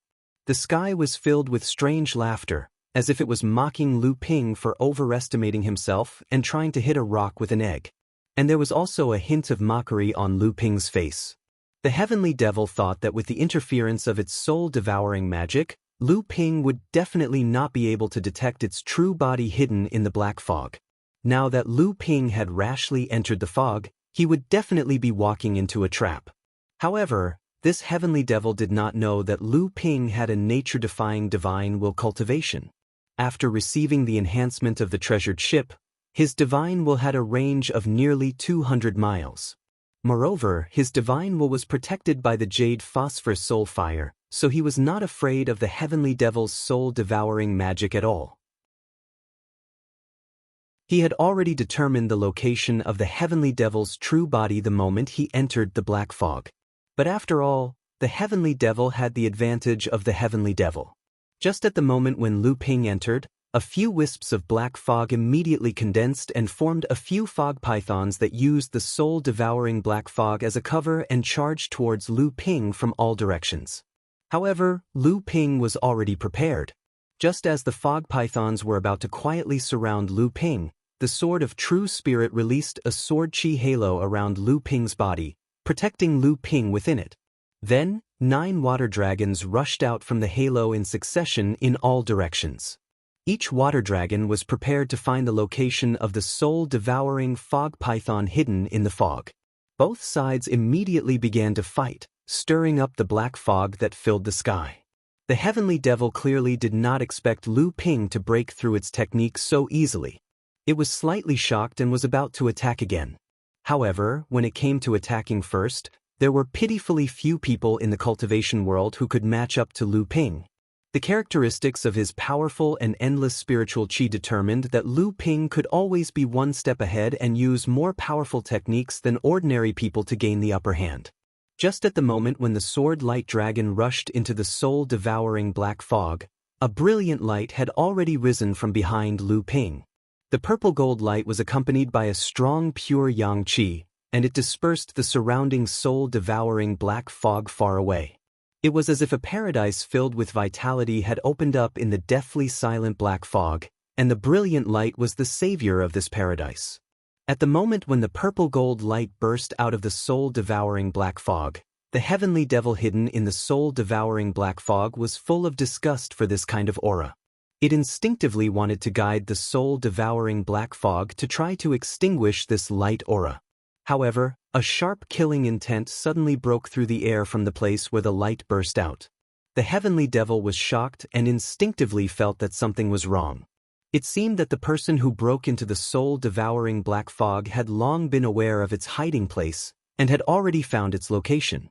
Just as the heavenly devil was about to change its location, it suddenly found that an aura had firmly locked onto it. Then two blade lights cut through the thick black fog, one from the left and one from the right, strangling it. The moment Lu Ping entered the soul-devouring black fog, he had already discovered the location of the heavenly devil, but he did not go forward to fight at the beginning. Instead, he pretended to be a headless fly and wandered around. Just when the heavenly devil thought that it could easily use the soul-devouring power to kill him without anyone knowing, Lu Ping suddenly cast the pure yang spiritual treasure and found the position of the heavenly devil and cut it. And at the moment when the spiritual treasure was cut in half, Lu Ping had already given up on the mantis around him, and with a flash of light under his feet, he had already rushed to the place where the heavenly devil was previously. Suddenly letting go of the spiritual treasure at the moment it was used, although this would weaken part of the power of the spiritual treasure, but Lu Ping believed that even if he used his full strength, the blow just now might not be able to really hurt the heavenly devil. On the contrary, after this blow, the heavenly devil, who was still a little careless, would inevitably adopt a more cautious way to deal with him. It would not be easy to find it again. At this time, the most important thing was to be able to tightly catch the trace of the heavenly devil. Because after leaving the treasure ship, the cultivation that was blessed on Lu Ping had slowly faded. Although even if Lu Ping restored his original cultivation, he was confident that he could not be defeated by the heavenly devil. It was bound to waste a lot of time and attract unnecessary variables. At this time, the one who wanted to end the battle as soon as possible was Lu Ping himself. Sure enough, although the blow of the pure yang spiritual treasure made the heavenly devil suffer a loss, in fact, it did not really hurt the heavenly devil. After blocking the strangulation of the scissors, the heavenly devil couldn't care less about the damage of the spiritual treasure itself. It was eager to use the soul-devouring black fog to hide again. It had already noticed that the opponent in front of it was difficult to deal with. However, at this moment, a tyrannical divine thought forcibly pushed away the invasion of the soul-devouring black fog on the divine thought. Under the protection of the green soul fire, it firmly locked the trace of the heavenly devil. This time, the heavenly devil was a little flustered. It did not expect that the person in front of it would be so difficult to deal with. The soul-devouring black fog shrank and condensed again. A fortress-like fog city instantly formed, firmly isolating Lu Ping outside the city. Even Lu Ping did not dare to attack with divine thought. The soul-devouring black fog was born to restrain divine thought. It was already very lucky that Lu Ping could use the green soul fire to protect his divine thought from being eroded in the fight against the heavenly devil. Occasionally, he could use his divine thought to attack the soul-devouring black fog from a distance. But when facing the fog wall condensed by the heavenly devil with most of the soul-devouring black fog, he would be courting death if he attacked blindly. But at this time, Lu Ping suddenly reached out to the top of his head. Unknowingly, a dark cloud also condensed above the soul-devouring black fog. Rumble! A huge gourd flashed in the thunder and lightning in the dark cloud. Then, a heavy downpour came from the sky, instantly washing away the fog wall in front of him. With the triple light sacred water as the medium, and the seven treasures thunder gourd to activate the art of clouds and rain, Lu Ping held the pure yang spiritual treasure in his hand and blocked the heavenly devil who had lost the protection of the soul-devouring black fog wall. Chapter 1422.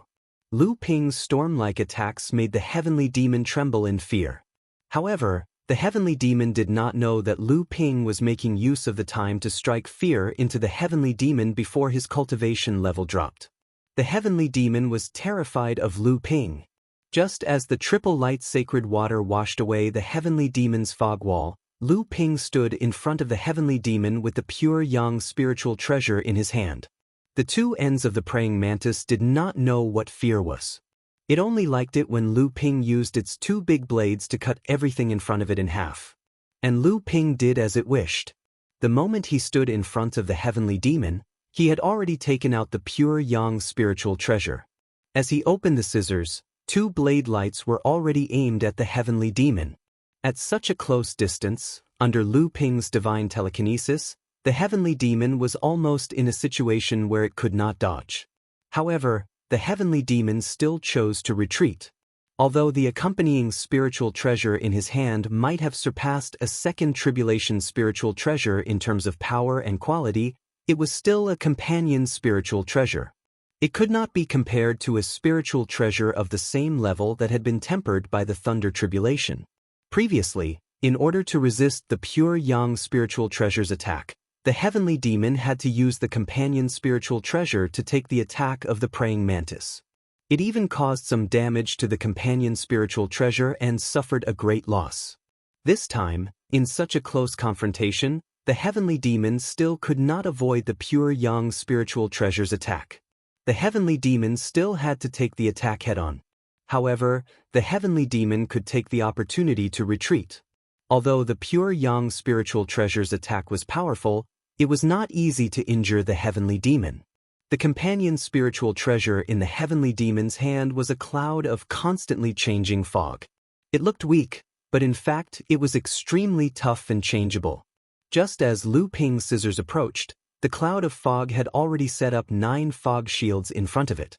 The blade light closed, and the 9 fog shields were broken one by one. But the sky demon behind the fog shields had already escaped silently. Lu Ping could only see its back from afar. However, even though Lu Ping was not in the mood to fight to the death with the sky demons, he wanted to seize the opportunity to chase after the sky demons and drive them into the southern sea region. After that, occupying the deserted island that could attract the sky demons was the most important thing for him to do. Lu Ping turned into a stream of light, making contact with the clouds in the sky as he flew forward. He followed closely behind the heavenly demon. Next, Lu Ping entered the void space before him. When he reappeared, he was already behind the heavenly demon. Although the heavenly demon was fleeing, it could clearly see what was happening behind it. Faced with Lu Ping's spatial divine ability, the heavenly demon released a faint mist. This mist also entered the void. When it appeared again, it had already wrapped around the sword of True Spirit's hilt. Then, it firmly held Emoli in place. As expected, although the spiritual treasure had broken into 2 and cut through the 9 fog shields, the spiritual treasure in the heavenly demon's hands was not completely damaged even though it had been weakened. The sword of True Spirit, which was bound, was helpless against the heavenly demon's escape. When Lu Ping arrived, the heavenly demon had already completely escaped from Lu Ping's control. Looking at Emoli, who was still struggling in front of him, Lu Ping casually suppressed the mist that was wrapped around the sword hilt. Then, he looked at the mist that was constantly struggling and changing in front of him. Lu Ping could not help but reveal a trace of surprise. Then he stored the mist in the 7 Thunder Treasures calabash. Previously, Lu Ping's pure yang spiritual treasure had not been able to cause any damage to the heavenly demon's spiritual treasure. However, he did not expect that in order to escape, the heavenly demon would be willing to separate a part of its spiritual treasure's origin to hold Lu Ping back. After all, it was the origin essence of a spiritual treasure. Although it could not become a spiritual treasure on its own, it was an excellent item that could be used to improve the quality of other treasures. The 7 Thunder Treasures calabash had already reached a new bottleneck. This origin essence of a spiritual treasure would be of great help in improving the thunder calabash's quality. Although the heavenly demon had completely escaped from Lu Ping's control, Lu Ping still followed the heavenly demon's escape trail for thousands of miles. Only when he was sure that the heavenly demon was completely terrified and had fled to the southern sea did he turn around and return to the sea near the deserted island. The battle here had already subsided when Lu Ping defeated the heavenly demon. Although the attack of the two Azuras leading several Jade Mara had put a lot of pressure on the ship, with Jiang Tianlin's control and the support of the ship, the 4 mid-Dharma adepts on the ship were able to defend against the attack of the two Azuras. After that, Jiang Tianlin and Laozu suddenly attacked and killed 3 Jade Mara consecutively. Immediately after that, the black fog of the heavenly demons suddenly shrank and dissipated. Lu Ping had actually defeated the heavenly demon, causing the Mara in the sea to lose its will to fight. First, the Jade Mara who had survived the 9 dragon bells, fled in the direction that the heavenly demon had retreated. Following that, the Jade Mara, who had surrounded the ship, was also frightened by Jiang Tianlin's attacks. In the end, it abandoned the two Azuras and retreated. At this time, the two Azuras also knew that they had lost the advantage. When Jiang Tianlin was about to attack one of the Azuras again, the two Azuras retreated at the same time, as if they had agreed on it. After Lu Ping returned, the ship was already cruising around the deserted island. At the same time, it began to eliminate the Mara who were still hiding in the surrounding sea. It was only after Lu Ping returned that Junling prepared to go to the island. However, they did not encounter too much danger on the island. Although there were still many Mara hiding, under the suppression of Lu Ping and the various Dharma adepts, Laozu, they quickly escaped or died. The entire island was quickly occupied by Junling after more than half a day of clearing. After that, perfected Xianwei began to lead the sect's cultivators to begin a large-scale survey of the island. Meanwhile, Lu Ping returned to the ship. "We still have to inform the other sects about the heavenly demon," Jiang Tianlin agreed. Jiang Tianlin agreed, "This is not a small matter, and we can't hide it. I've already sent out the news, and I believe that the Profound Sky sect and the Moon sect will soon have a response. I've already informed my own sect to postpone advancing. I believe that because of the Sky Demon, the other sects won't blame us. Next, we'll use all our strength to investigate this deserted island and see what's strange about it. There's only one Sky Demon here." Lu Ping hesitated for a moment and said, "I am afraid that we cannot hide the matter of the deserted island. After all, this is the Heavenly Profound Sect's territory. Although Mara was wreaking havoc on the sea, the Heavenly Profound Sect still has many hidden sentries in this sea region to monitor." Jiang Tianlin said, "Of course. We don't plan on hiding it from the other sections. We just want to be first. No matter what we discover on the island, our sect can't monopolize it. However, our sect can get a part of it first, and the other sects can't say anything. This is an unwritten rule in the cultivation world." At this moment, Lu Tianyuan walked into the ship. There was a sliver of excitement on his face. He said, "There is news from the deserted island. A spiritual stone mine has been discovered. Go and have a look." "A spiritual stone mine?" Jiang Tianlin was stunned. "It has only been half a day. So fast?" Lu Ping was also stunned. However, the two of them were thinking very quickly. They were both thinking about how to hide this news for as long as possible so that Junling could obtain more benefits. The two of them looked at each other and understood each other's thoughts. However, at this time, they still had to go to the island to investigate. It would be best if they could confirm the grade of the spiritual stone mine. However, the grade of the spiritual stone mine should not be low since everyone on the island could not wait to send the news back. Lu Ping and Jiang Tianlin quickly arrived at the deserted island. Spiritual Master Xianwei was already waiting there with a face full of excitement. When he saw Lu Ping and Jiang Tianlin descending, he quickly went forward and tried to suppress the excitement on his face. He said, "A treasured island. This is a treasured island." Lu Ping's face lit up. He said, "What grade is the spiritual stone mine?" Spiritual Master Xuanwei's suppressed voice was filled with joy. He said, "It is a large spiritual stone mine. Even though Lu Ping and Jiang Tianlin were prepared, they could not help but exclaim when they confirmed the news. Spiritual Master Xianwei seemed to have predicted their expressions. He immediately changed his expression and said, "Unfortunately, at this time, even Lu Ping could not stay calm." He hurriedly said, "Unfortunately what?" Spiritual Master Xianwei was very satisfied that he could control the atmosphere of the scene and make the two great cultivators look nervous. However, he also knew that he should stop while he was ahead in front of the two. He immediately explained, "Unfortunately, this spiritual stone mine was severely damaged by Mara. It almost dropped a grade. Although we managed to chase away Mara and barely maintain the grade of a large spiritual stone mine, compared to the rich mines on Frost Island, this one can only be considered a poor mine." The so-called poor mine in a large spiritual stone mine meant that the ratio of top-grade spirit stones in this spiritual stone mine was extremely low. Frost Island's spiritual stone mine not only produced a high amount of spirit stones, the ratio of top-grade spirit stones it contained was also not low. It was truly a rich mine.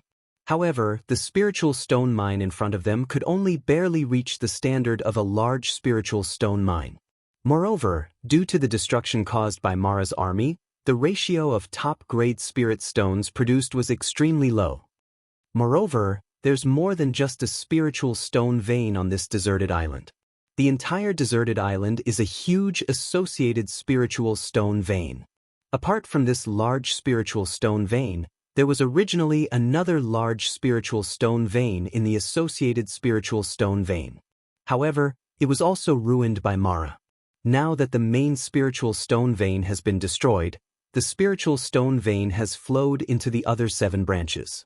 There are only 7 medium-sized spiritual stone veins left on the island that are distributed in different directions. Lu Ping glanced at Spiritual Master Xianwei.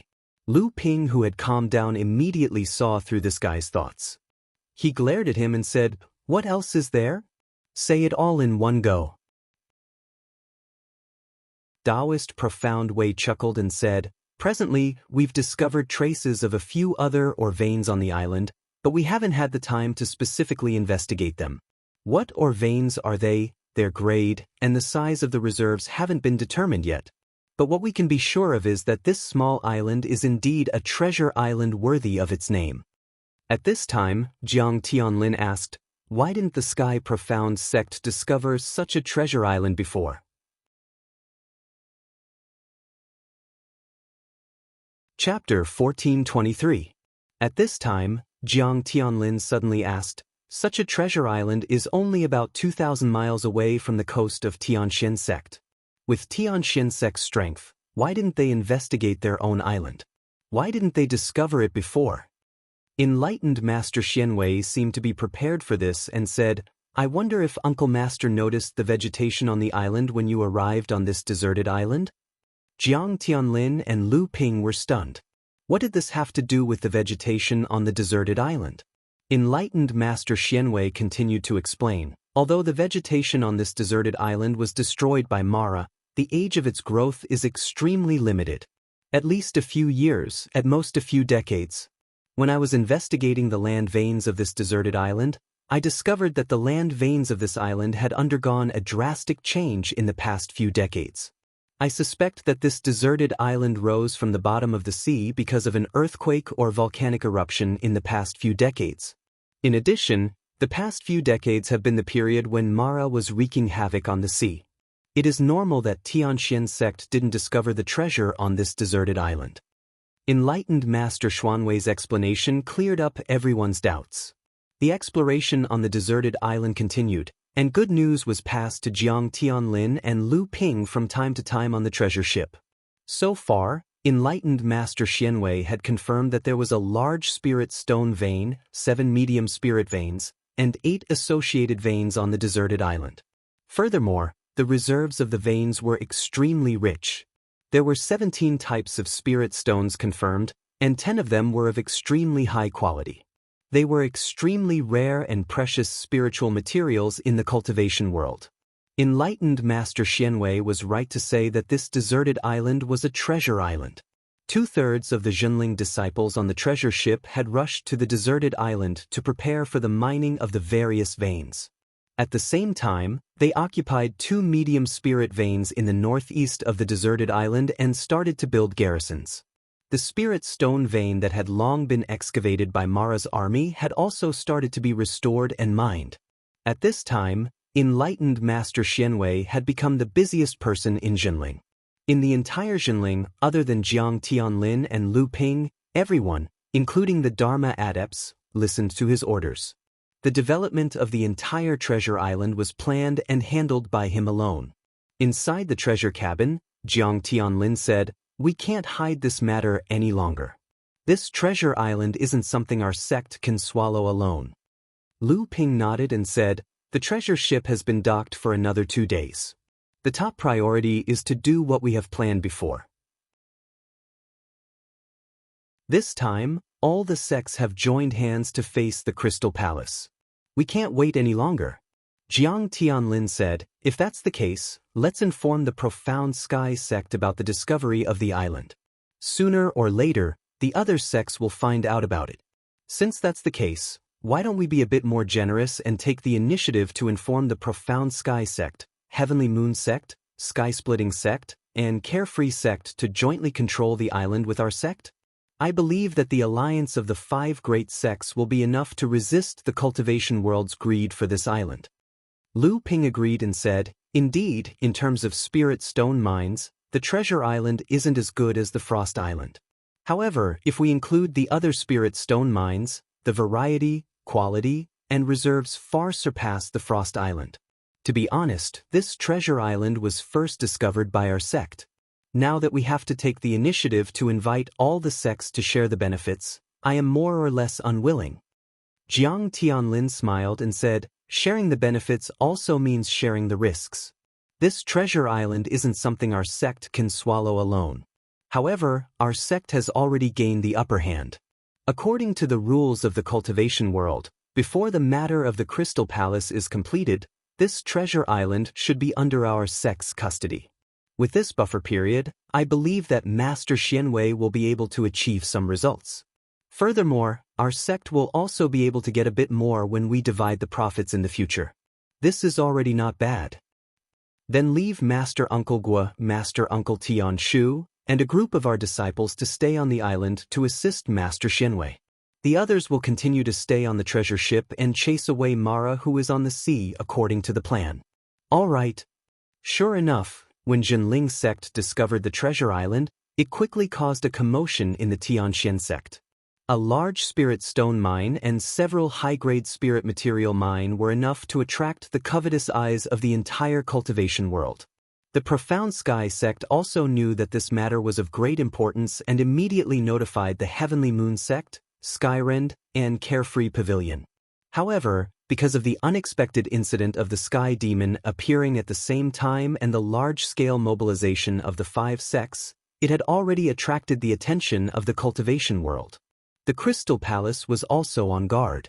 Currently, the various sects couldn't find the time to discuss the matter of the treasure island. They wanted to complete all the arrangements before the Crystal Palace could react. Thus, the matters of the treasure island could only be temporarily entrusted to Junling. Just when Junling and the Profound Sky sect were working together to chase Mara south in the sea, the Heavenly Moon sect simultaneously changed their previous action of defending the coast. From the coastline, they began to advance in a large scale into the sea, all the way until they were 1,000 miles deep into the sea. This was also the distance that the Heavenly Moon sect had shrunk to when they were being suppressed by the Crystal Palace. Until the disaster of Mara broke out on the sea, the Heavenly Moon sect, in order to turn the disaster of Mara into a barrier that blocked the Crystal Palace, simply withdrew all of their strength from the sea to the shore. This time, the Heavenly Moon sect attacked again. The pure Yang cultivator, Full Moon Laozu, personally took command and once again pushed the battle line to 1,000 miles deep into the sea. At the same time, Mara's army that had been driven south from the northern sea poured in. The Heavenly Moon sect, who had long been prepared, firmly guarded their own sea defense line. Further south of the Heavenly Moon sect's sea was the ocean of storms that led to the South Sea. There was no entrance to the South Sea, so Mara's army was completely squeezed in the narrow and long sea between the Heavenly Moon Sect and the Ocean of Storms. In this sea, because the Crystal Palace was unwilling to give up their goal of penetrating deep into the Middle Land, they had never withdrawn the cultivators stationed in the East Sea. Instead, they built garrisons on islands of all sizes in this sea, tenaciously resisting the Mara's rampage on the sea. In the process of fighting with Mara, the main force of the Crystal Palace cultivators, led by the pure Yang cultivator, Yuan Deng Laozu, to invade the Middle Land, although they had paid a great price in the process of fighting with Mara, they still left many garrisons of the Crystal Palace above the sea of the Heavenly Moon Sect. Once the disaster of Mara was eliminated, the Crystal Palace could use these garrisons to launch a fierce counterattack against the Heavenly Moon Sect. Taking advantage of the fact that the Holy Lands of the Middle Land were busy with their own affairs, the Crystal Palace's power could penetrate deep into the Middle Land and lay down a foundation. However, after the Heavenly Moon Sect re-advanced on the sea, the Mara in the sea suddenly became denser because of the Heavenly Moon Sect's driving, and the attacks on the garrisons of the Crystal Palace became more and more frequent. However, after a long time of fighting with the Mara, the cultivators of the Crystal Palace easily repelled the Mara's attacks on the garrisons and did not take it seriously. However, because they were trapped in the sea of the Heavenly Moon Sect for a long time, they could not detect the schemes of the Heavenly Moon Sect and other sects in time. When the Mara in the Northern Sea went south, the number of Mara in the whole sea increased by several times, and Yuan Deng Laozu and the others finally realized that something was wrong. The garrisons of the Crystal Palace on several islands had already fallen under the fierce attacks of Mara. Yuan Deng Laozu was sent by the Crystal Palace to preside over the plan of expanding the territory of the Middle Earth, naturally because he was outstanding. At this time, he had already instinctively discovered the existence of danger and immediately decided to lead the remaining cultivators of the Crystal Palace back to the East Sea. However, as early as a few days ago, the two treasured ships of the Carefree Pavilion and Skyrend had been cruising in the East Sea under various pretexts. When they passed by the entrance of the Storm Ocean between the East Sea and the Middle Earth, they changed their course at the same time and plunged into the Storm Ocean. When the Crystal Palace realized that something was wrong, it was also when Yuan Deng Laozu was preparing to retreat to the East Sea. At this time, at the entrance of the Storm Ocean between the Sea of the Heavenly Moon Sect and the East Sea, two treasured ships appeared at the same time. On the treasured ships, there was Xiao Baiyu, the sword sage of the sky splitting, and they blocked the return route of the Crystal Palace. At this time, it also marked that Skyrend and the Carefree Pavilion had completely fallen out with the Crystal Palace. Yuan Deng Laozu, who got the news, was so angry that he cursed loudly. However, he still did not dare to lead the remaining cultivators of the Crystal Palace to fight against the two treasured ships, not to mention that Xiao Baiyu was there.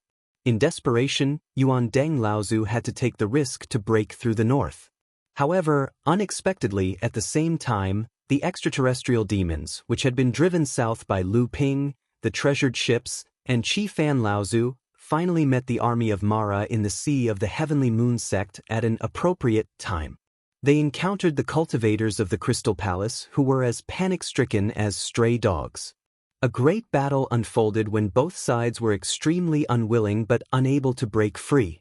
5 days later, when the two treasured ships of the Crystal Palace, which were led by two pure Yang cultivators, passed through the Storm Ocean and arrived at the Sea of the Heavenly Moon Sect, they faced the three treasured ships of the True Spirit Sect, the Carefree Pavilion, and the Sky-Splitting Sect, the three pure Yang cultivators, Qi Fan, Full Moon, and Xiao Baiyu, as well as Lu Tianping, who had become even more famous after defeating the extraterrestrial demons. Behind them was the boundless sea of the Heavenly Mystery Sect, which was as calm as a mirror. Above this sea, the rampaging Mara, the ambitious Yuan Deng Laozu, and the other cultivators of the Crystal Palace had all sunk to the bottom of the sea and become food for the fish and shrimps. The two treasured ships of the Crystal Palace finally retreated with hatred. This also meant that the plan of the Crystal Palace to enter the Central Plains had suffered a major blow, and all their previous efforts had gone down the drain. The Crystal Palace then set off a storm of blood in the East Sea. the carefree pavilions suffered one setback after another under the suppression of the Crystal Palace, and their sphere of influence continued to shrink. Skyrend, on the other hand, was only at a slight disadvantage in the struggle against the Crystal Palace. But soon, the Dharma adepts of the Heavenly Moon sect appeared on the Carefree Island and helped in the struggle against the Crystal Palace. The cultivators of the Heavenly Mystery sect also frequently appeared in the sphere of influence of Skyrend. Soon after, the new large sect of the North Sea, Junling, suddenly made a series of moves in the parish mystic realm. After connecting the Sea of the Waking Island and the Sea of the Listening Wave Island, and having a stable foundation, the 9 Dharma adepts of the Junling, led by Jiang Tianlin, Mei Tianqin, and Gua Tianshan, went south to the East Sea and took control of the 3 Families Island. They deterred the various forces in the sphere of influence of the former Northern Alliance and supported the Carefree Pavilion.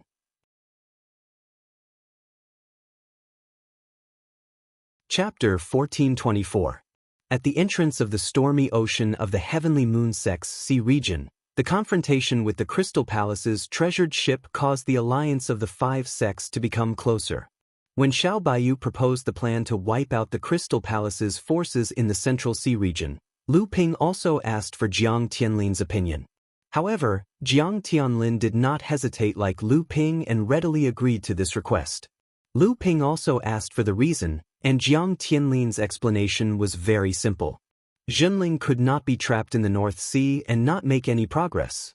However, if it really wanted to leave the North Sea, it would inevitably disrupt the original power structure, and it was only a matter of time before it made enemies with others. Since it was inevitable to offend people, why would they go and provoke others? They might as well offend the people they already had enmity with even more. In the process of Junling's rise, it had encountered the Crystal Palace's obstruction, whether overt or covert. The 2 sides had already formed enmity. Even if Junling did not provoke the Crystal Palace, the Crystal Palace would not allow Junling to dominate the North Sea. The Fei Ling sect 4,000 years ago was a good example. Now, it was just making this enmity deeper. Moreover, Junling was not fighting alone. This choice allowed Junling to gain 4 powerful allies outside of the North Sea, so why not?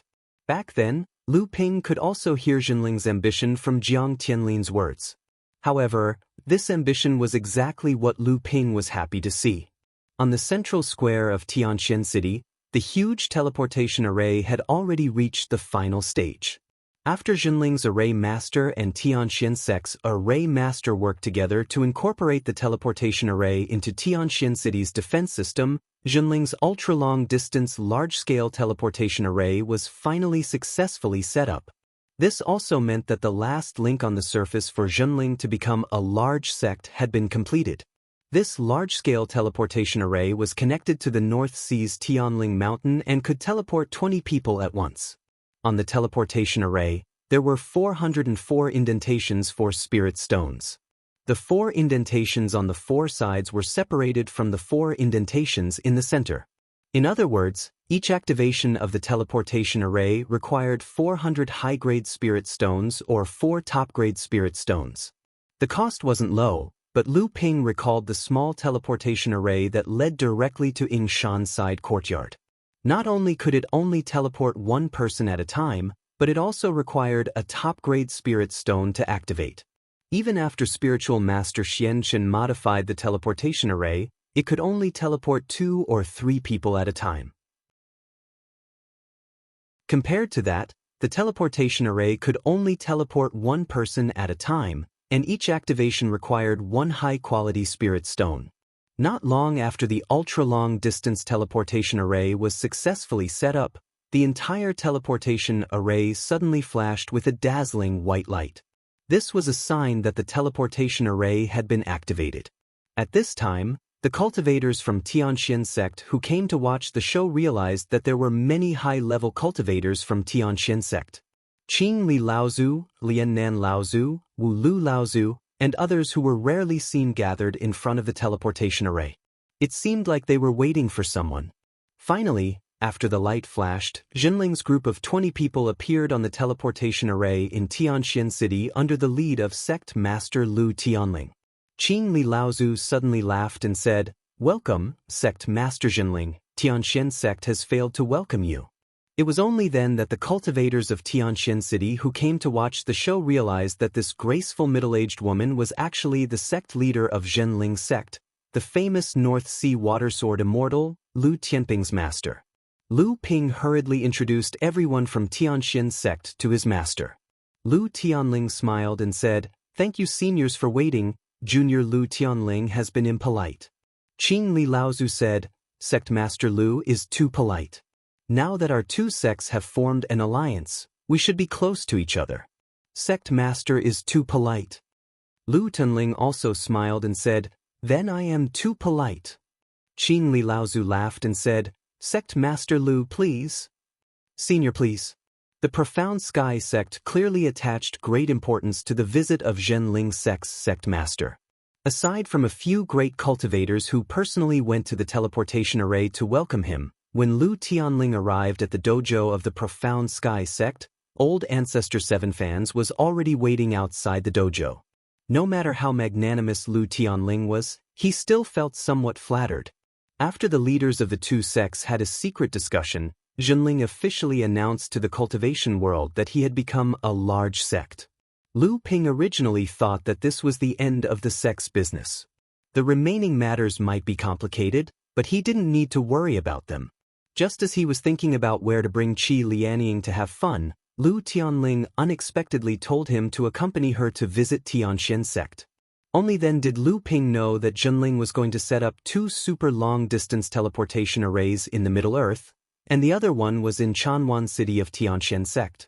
There were 1 small matter and 2 big matters to attend to in this trip to the Heavenly Moon Sect. The small matter concerned the marriage between Lu Tianyuan and the 3rd-generation direct disciple of the Heavenly Moon Sect, Chan Xiang. Behind this matter was naturally the maintenance of the alliance between the 2 sections. Lu Tianling personally went to propose, which also showed the respect and importance that the Zhenling sect placed on the Heavenly Moon Sect. However, Lu Ping was secretly ridiculing him. He knew that although this senior Lu seemed to be an honest person, in reality, not only was he in love with senior Chan Xiang from the Heavenly Moon Sect, he also seemed to be exchanging flirtatious glances with senior Chan Yu. Moreover, what made Lu Ping even more amazed was that these 2 senior sisters seemed to have taken a liking to his senior Lu at the same time. Moreover, from the beginning to the end, these 2 sisters had never gotten into any romantic disputes because they liked the same person. Lu Ping couldn't help but fiercely ridicule behind his back. Could it be that they wanted to kill 2 birds with 1 stone? Unfortunately, only one of the 2 could become Lu Tianyuan's Dao companion. Tianxian Sect definitely wouldn't give their 2 direct disciples to 1 person as Dao companions, and Zhenling also couldn't disregard the dignity of Tianxian Sect. However, he didn't know how his senior Lu would choose. Could it be that he was really going to take one away and leave the other heartbroken? Secretly, Lu Ping was already extremely jealous. Now that he saw senior Lu frowning all day long, he couldn't help but feel happy in his heart. "Who asked you to be fickle? This time, you've gone too far." However, he didn't realize that he also had a black fox at home, yet he brought Qi Lianying everywhere to play outside. Compared to his senior Lu, he was probably even worse. The second important matter was that the leaders of the 5 sects would take this opportunity to hold an alliance meeting in Tianxian Sect. They would announce to the cultivation world that the 5 sects had successfully formed an alliance. They would rise or fall together. In reality, it was an alliance to attack and defend against the Crystal Palace. The third matter was to discuss the distribution of the various cultivation resources on the treasured island discovered in Tianxian Sect's sea region. After knowing the third matter, Lu Ping already knew why his teacher had asked him to accompany him to Tianxian Sect. He wanted to bring him there to demonstrate. Although the 5 sects were equal, in reality, they still had to be ranked. In terms of time, Zhenling was the last to be established and had the weakest foundation. Naturally, it should be ranked last among the sects without a sect. However, in terms of the number of Dharma adepts and high-level battle power, Zhenling was completely above Xiaoyao Pavilion. Even when compared to Tianxian Sect, they were almost on par. As for Skyrend, if it wasn't for Xiao Baiyu, with Zhenling's current strength, even Skyrend would be inferior to it. However, Zhenling looked at the other 4 sects in this way. In reality, when the other 4 sects looked at Zhenling, they were also at a loss. If it was only based on the cultivation of the various sects' high-level cultivators, Zhenling's current strength was above Xiaoyao Pavilion, and it was ranked 4th among the 5 sections. However, Zhenling had produced Lu Tianping, a freak who was even more monstrous than Xiao Baiyu. Before the conclusion of Yan Jiuxiao's death had yet to be determined, this guy had already crossed the ocean of storms with his physical body. Just when the cultivation world was exclaiming in shock that the Northern Sea Watersword Immortal was about to become a pure yang cultivator, this guy had actually single-handedly defeated a heavenly devil in the sea region of the Heavenly Profound sect, and he himself was completely unharmed. This was not something that a quasi-pure yang cultivator could do. This was simply a genuine pure yang cultivator. Thinking back to the time when 8th Sister Zhu of the 9 Profound Tower had narrowly escaped death to assassinate a heavenly demon, even though 8th Sister Zhu had not only faced a heavenly demon, she had used assassination, and not a face-to-face battle like Lu Ping. Moreover, after successfully assassinating the heavenly demon, 8th Sister Zhu had also been heavily injured, and even when the 9 Profound Tower announced that they were sealing off the mountain, her condition did not improve. With Lu Ping around, how would the status of the 5 sects be determined? The astute Lu Tianling was naturally aware of this, so she had strictly ordered Lu Ping to follow her to the Heavenly Moon sect this time, in order to clear Zhenling's name. This kind of matter was related to the status of the sects, and it might even affect the distribution of resources on the island. Naturally, Lu Ping would not refuse, and could only helplessly let Qi Lianying wait in Tianxian City for a period of time. In reality, after the Heavenly Moon sect's alliance meeting, the people in charge of the 5 sects did not give in to each other regarding the allocation of cultivation resources on the island. Although they had formed an alliance, this did not mean that they would easily give up on their own benefits. Lu Ping had participated in the entire negotiation process from beginning to end. Even though he was dizzy from all the arguments and was confused by all kinds of sharp words, he had no choice but to force himself to be entangled with the crafty old foxes of the various sections. In the end, the various sects finally reached an agreement. The Heavenly Profound sect was the sect with the most profound strength and resources among the 5 sects, and the island was within the sea region under their jurisdiction. They could roughly get about a quarter of the entire island's cultivation resources, but the Heavenly Profound sect also had to fulfill the responsibility of providing the main protection for the entire island. As the discoverer of the island, Zhenling drove away the heavenly demon entrenched on the island, preventing the loss of the large spirit stone vein on the island. However, he also paid the price of not a small number of cultivators from the sect. Furthermore, he generously reported the situation of the island to the other sects, so each sect more or less owed him.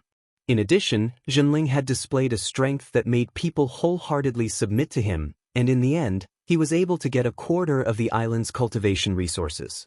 Originally, Lu Tianling even took the initiative to propose to share the defense of the island with the Heavenly Profound sect, but it was rejected by Qing Li Laozu without even thinking. What a joke! The Crystal Palace had tried every possible way to send their strength deep into the Middle Earth, but to no avail. Zhenling was able to so easily send his strength deep into the Heavenly Profound sect's sea region, and he still had to carry the good reputation of risking his life for his allies? The good things in the world could not be completely monopolized by the Zhenling family.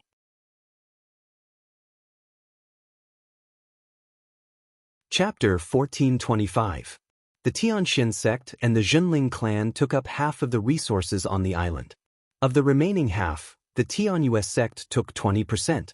However, the Tianyue sect and the Tianxian sect had to bear the main responsibility of guarding the island. These 2 sects belonged to the training world of the Central Plains, so they did not have any scruples against the overseas sections. Thus, the Tianyue sect was naturally willing to have someone to assist them in guarding the island. The remaining 30% was divided equally between the Carefree Pavilion and the Skyrend clan.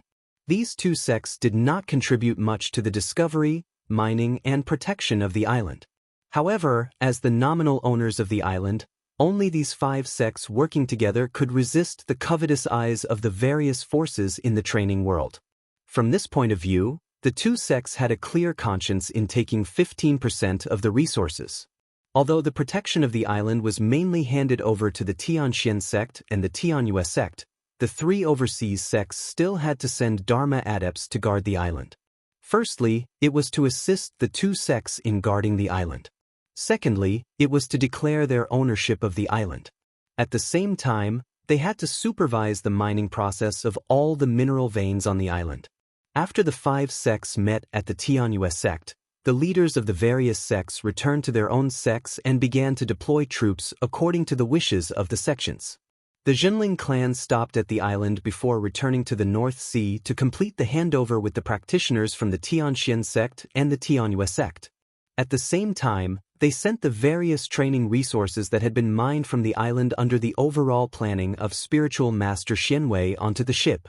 They also left behind Tian Shu Laozu and 10 core forging practitioners as the representatives of the Zhenling clan to the island. Then they returned with a full load. At the same time, they returned to the North Sea with a bride from the Tianyue sect. After that, the 5 sects took action one after another. They adopted an obviously unified pace and began to work together to resist the counterattack of the Crystal Palace. Several large-scale conflicts occurred in the East Sea, causing the situation in the training world of the entire East Sea to become tense. In the conflicts, both sides suffered losses, but overall, they maintained a stalemate. However, in the eyes of the various forces in the training world, the Holy Lands of the East Sea, which had always been arrogant in expanding everywhere in the training world, had suffered a loss this time. It was only then that people realized that ever since the calamity of Mara began to gradually disappear, the situation in the entire world of cultivation had undergone a huge change. First, the demon clan of the Endless Mountain seized the opportunity when Mara's army attacked and occupied the Magic Cloud City in one fell swoop, breaking the blockade of the Lingyun Valley on the Endless Mountain Range and forming a suppression on the Lingyun Valley. Soon after, the Wuxing School was discovered stealing the Qingming River's water vein. They suffered heavy losses at the foot of Luo Xan Mountain and even lost a weapon spirit of the heaven-opening artifact that they used to protect their luck. After that, the 9 Profound Tower encountered an unprecedented calamity from Mara. After 10 years of encirclement, the 9 Profound Towers' vitality was greatly damaged. They had no choice but to ally with the other sects to break through Mara's encirclement, and after that, they announced that they would seal off their sect. Immediately after that, the Purple Sun Palace encountered a situation similar to that of the Lingyun Valley. The entire demon clan of the Northwest joined forces to suppress the West Wilderness. The large sect supported by the Purple Sun Palace, the West Wilderness Palace, was destroyed, and the entire West Wilderness became a paradise for the demon clan. However, before the training world could take a breather, the sects of the South Sea suddenly fell out with the Skyward Pavilion. Then, the Bagui clan suddenly intervened in the battle between the two sides, causing the Skyward Pavilion to be unable to take care of itself in the south. Now, the 5 major sects, Tianxian, Tianyue, Zhenling, Skysplitting, and Xiaoyao, suddenly plotted against the Crystal Palace, causing the Crystal Palace's forces in the central region to be wiped out, which shocked the world. Following that, the 5 major sects announced that they would form an alliance to fight against the Crystal Palace. Conflicts broke out in the East Sea's training world one after another. The Crystal Palace, which had always been the strongest in the training world, was helpless against the alliance of the 5 major sects, which shocked the entire training world. It was only then that the situation in the training world gradually became clear. People suddenly realized that the 6 sacred lands, which had led the training world for tens of thousands of years since the beginning of the world, had encountered unprecedented challenges after the calamity of Mara gradually subsided. Moreover, it seemed that the situation was not too good for them. When the 6 sacred lands encountered difficulties, the various forces in the training world, especially the sects, forces, and families that were previously under the control of the 5 sacred lands, began to stir. They tried to take advantage of the fact that the influence of the sacred lands had declined to the extreme to get rid of their control. For a time, the entire training world of the central region was in turmoil. The era when the 6 sacred lands controlled the training world seemed to be a thing of the past. I didn't expect the central region to become like this, Lu Ping said to Qi Lianing, who was beside him, with a wry smile. Lu Ping had originally wanted to take Qi Lianing out to relax and travel around the central region. Unexpectedly, the central region was now in a state of chaos. In comparison, the overseas training world, especially the North Sea, had become a paradise after the Jinling sect became a major sect and formed an alliance with the 5 major sections. Watching Qi Lianing knock down the dozen or so cultivators in front of him, one after another, Lu Ping was speechless.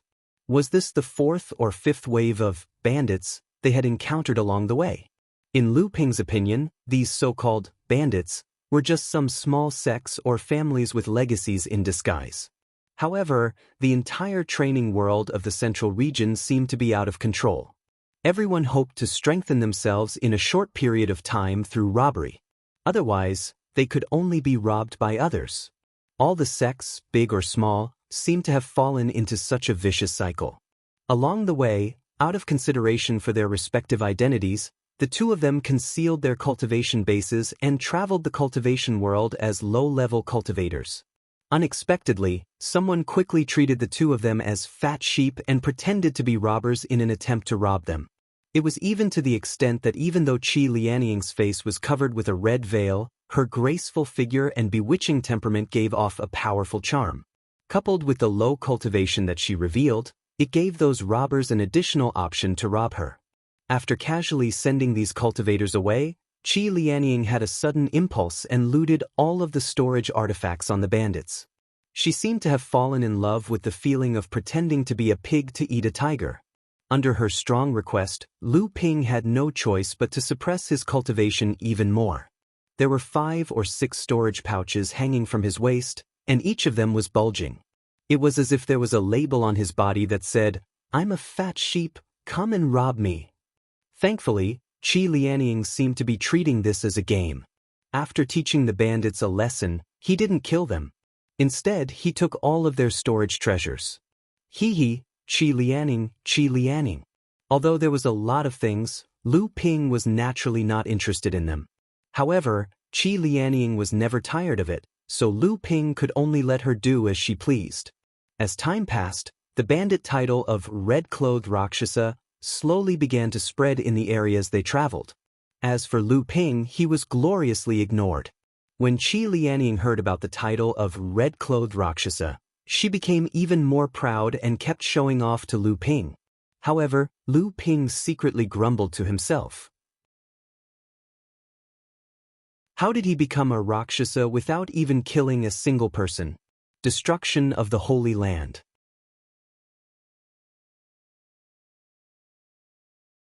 Chapter 1426. Qi Lianing's talent was definitely very high. At least from Lu Ping's point of view, Qi Lianing's talent was no less than Lu Tianyuan's, and even comparable to Yin Tianchu's.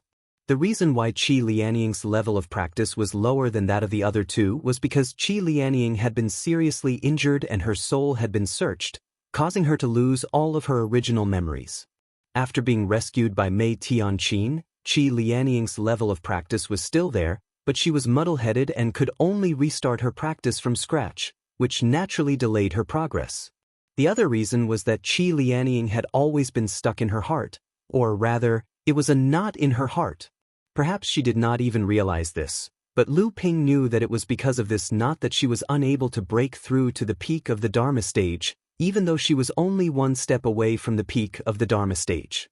If she could not take this step, she would not be able to complete her practice in the early Dharma stage, and it would be even more difficult for her to advance to the mid-Dharma stage. If she were to forcefully summon the Thunder Trial, it might even cause her to fall short of success.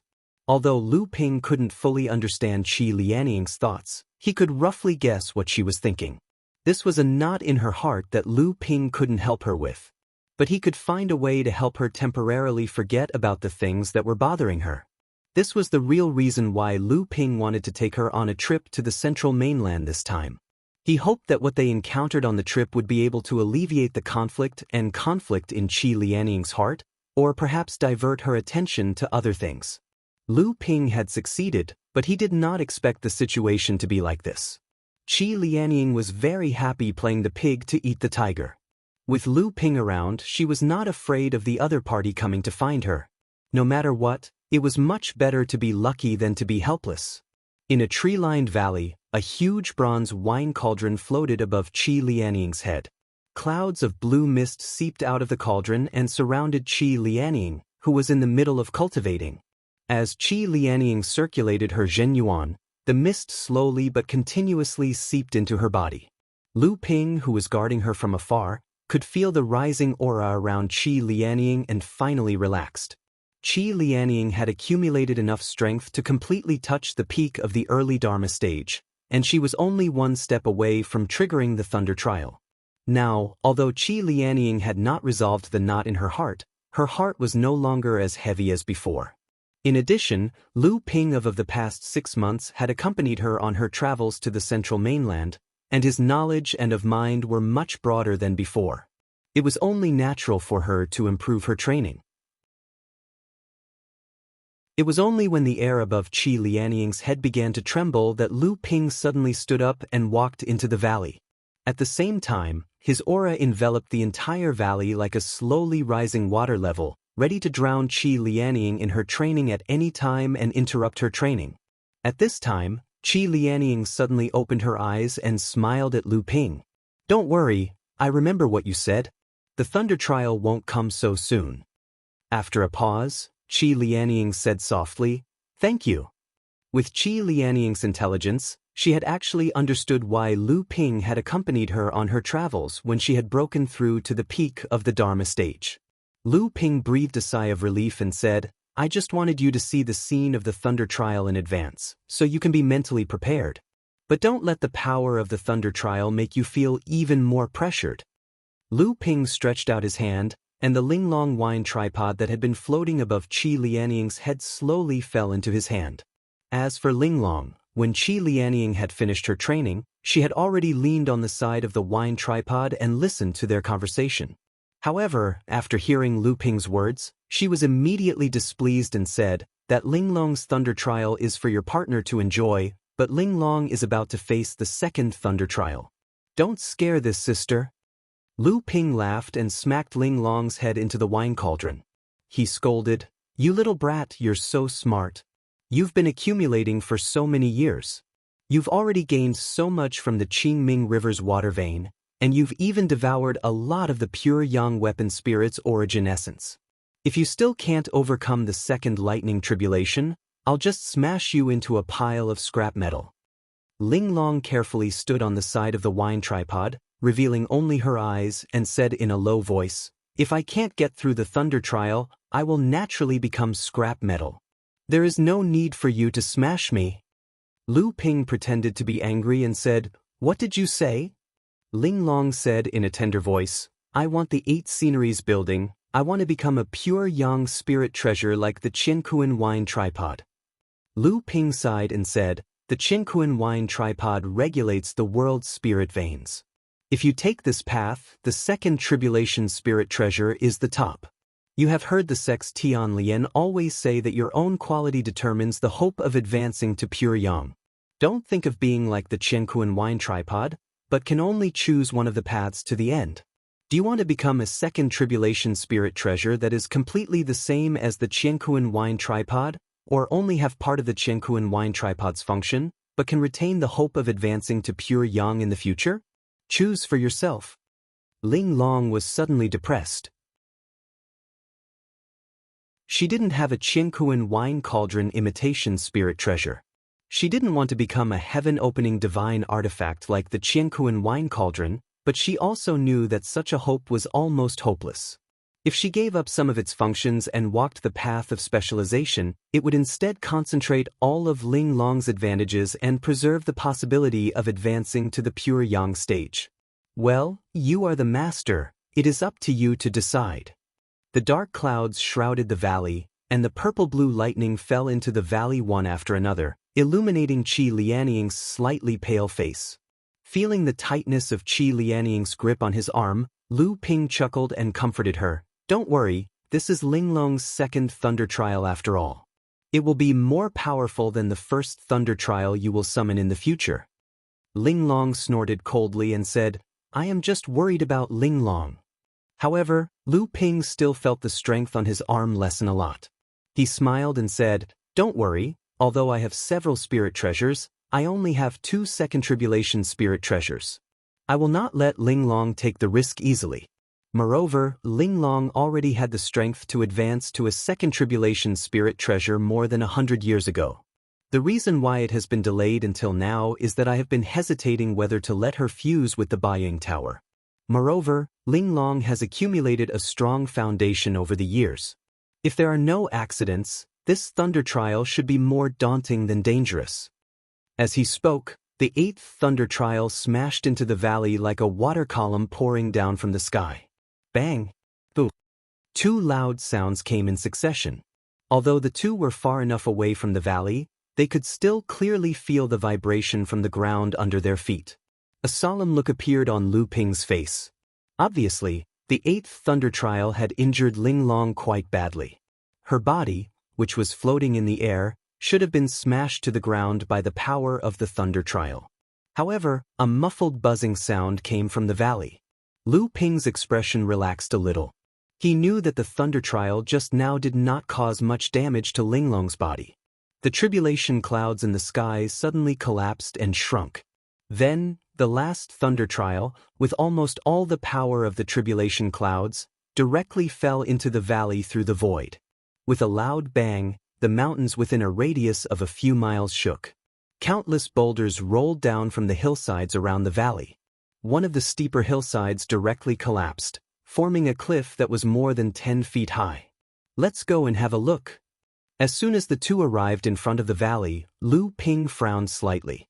On the side, Qi Lianying saw Lu Ping's expression and said worriedly, "What's wrong? Did something happen to Linglong?" Lu Ping looked calm and said, "It's nothing. It's just that there are some people who don't have eyes everywhere." In the valley, Linglong's wine cauldron was overturned on the ground. But from the flickering light around her body, it was obvious that she was not seriously injured. However, Linglong, who climbed out of the cauldron, looked much more miserable. Her whole body was emitting green smoke, her hair was standing on end, and her small face was black as if she had just come out from a pile of coal.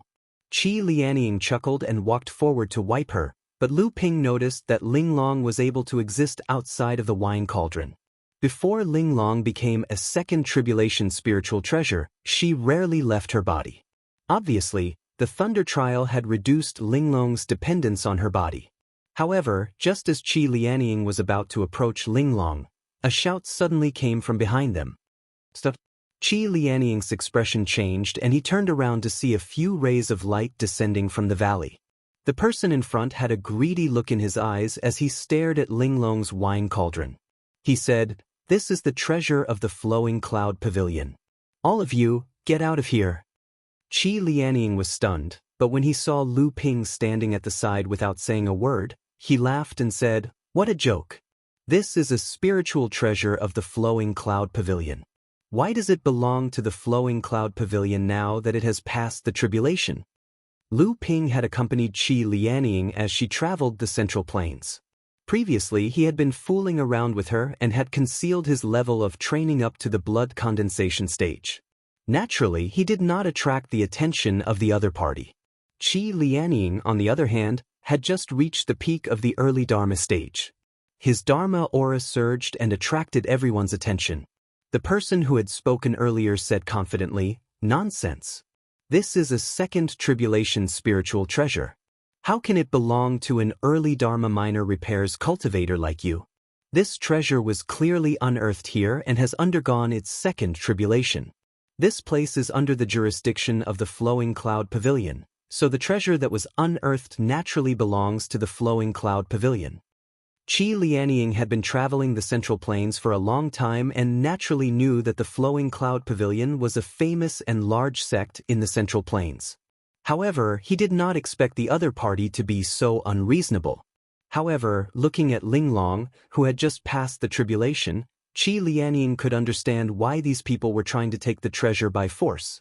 Although they had the advantage in numbers, Qi Lianying was not afraid.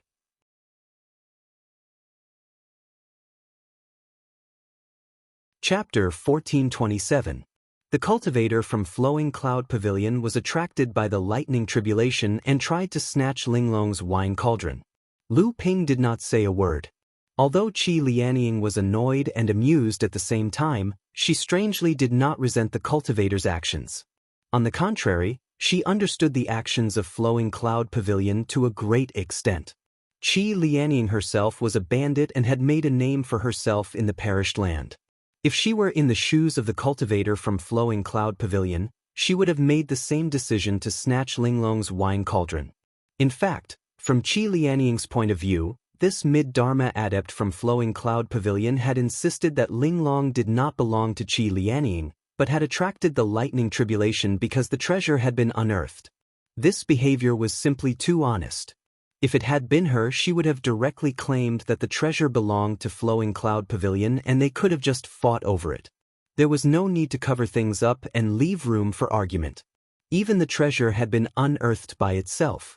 Qi Lianying's beautiful eyes darted around as she waved at Linglong and said, "Linglong, come here." Linglong, who had not yet recovered from the lightning tribulation, was still in a daze and did not know what had happened. When she heard Qi Lianying's call, she stood up and walked shakily to Qi Lianying. Qi Lianying looked at the cultivator from Flowing Cloud Pavilion at the mouth of the valley and laughed mockingly. "You said that the treasure had been unearthed by itself. How is it that the spirit of the item is so familiar with me?"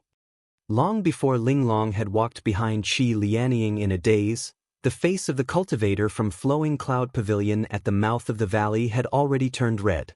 This mid-Dharma adept was one of the most outstanding disciples of the third generation of the Flowing Cloud Pavilion.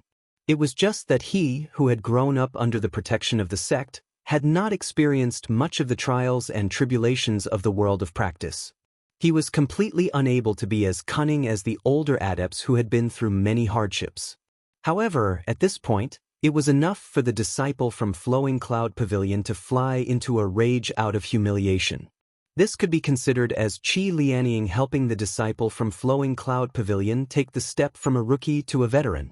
"Since you don't know what's good for you, don't blame my Flowing Cloud Pavilion for bullying you." Qi Lianying clapped his hands and laughed. "That's more like it. Otherwise, how could they be so domineering? But if you want to snatch this treasure, you have to ask the owner of the treasure first." The cultivator from Flowing Cloud Pavilion was stunned. He looked at the direction Qi Lianying was pointing at and saw that the so-called target was just a blood condensation realm cultivator, minor repairs. How could he not know that Qi Lianying was just making fun of him? The face of the Flowing Cloud Hall cultivator sank. "You're messing with me? Since you fellows want to die, I might as well grant your wish." At this moment, Lu Ping suddenly asked, "Who is Yun Tian to you?" The cultivator from Flowing Cloud Pavilion, who had just gathered his strength, was taken aback, but he still answered, "Yun Tian Laozu is my martial uncle." However, the disciple from Flowing Cloud Pavilion quickly realized that the one who had called Yun Tian Laozu by his name was actually this minor repairs from the blood condensation realm. Furthermore, this minor repairs did not even look at them when he spoke. Instead, the aura he exuded caused him to unintentionally answer Lu Ping's question. The disciple immediately felt humiliated. A mere minor repairs from the blood condensation realm? Even his disciple's cultivation was higher than this minor repairs from the blood condensation realm, and this fellow actually dared to speak to him in such a manner.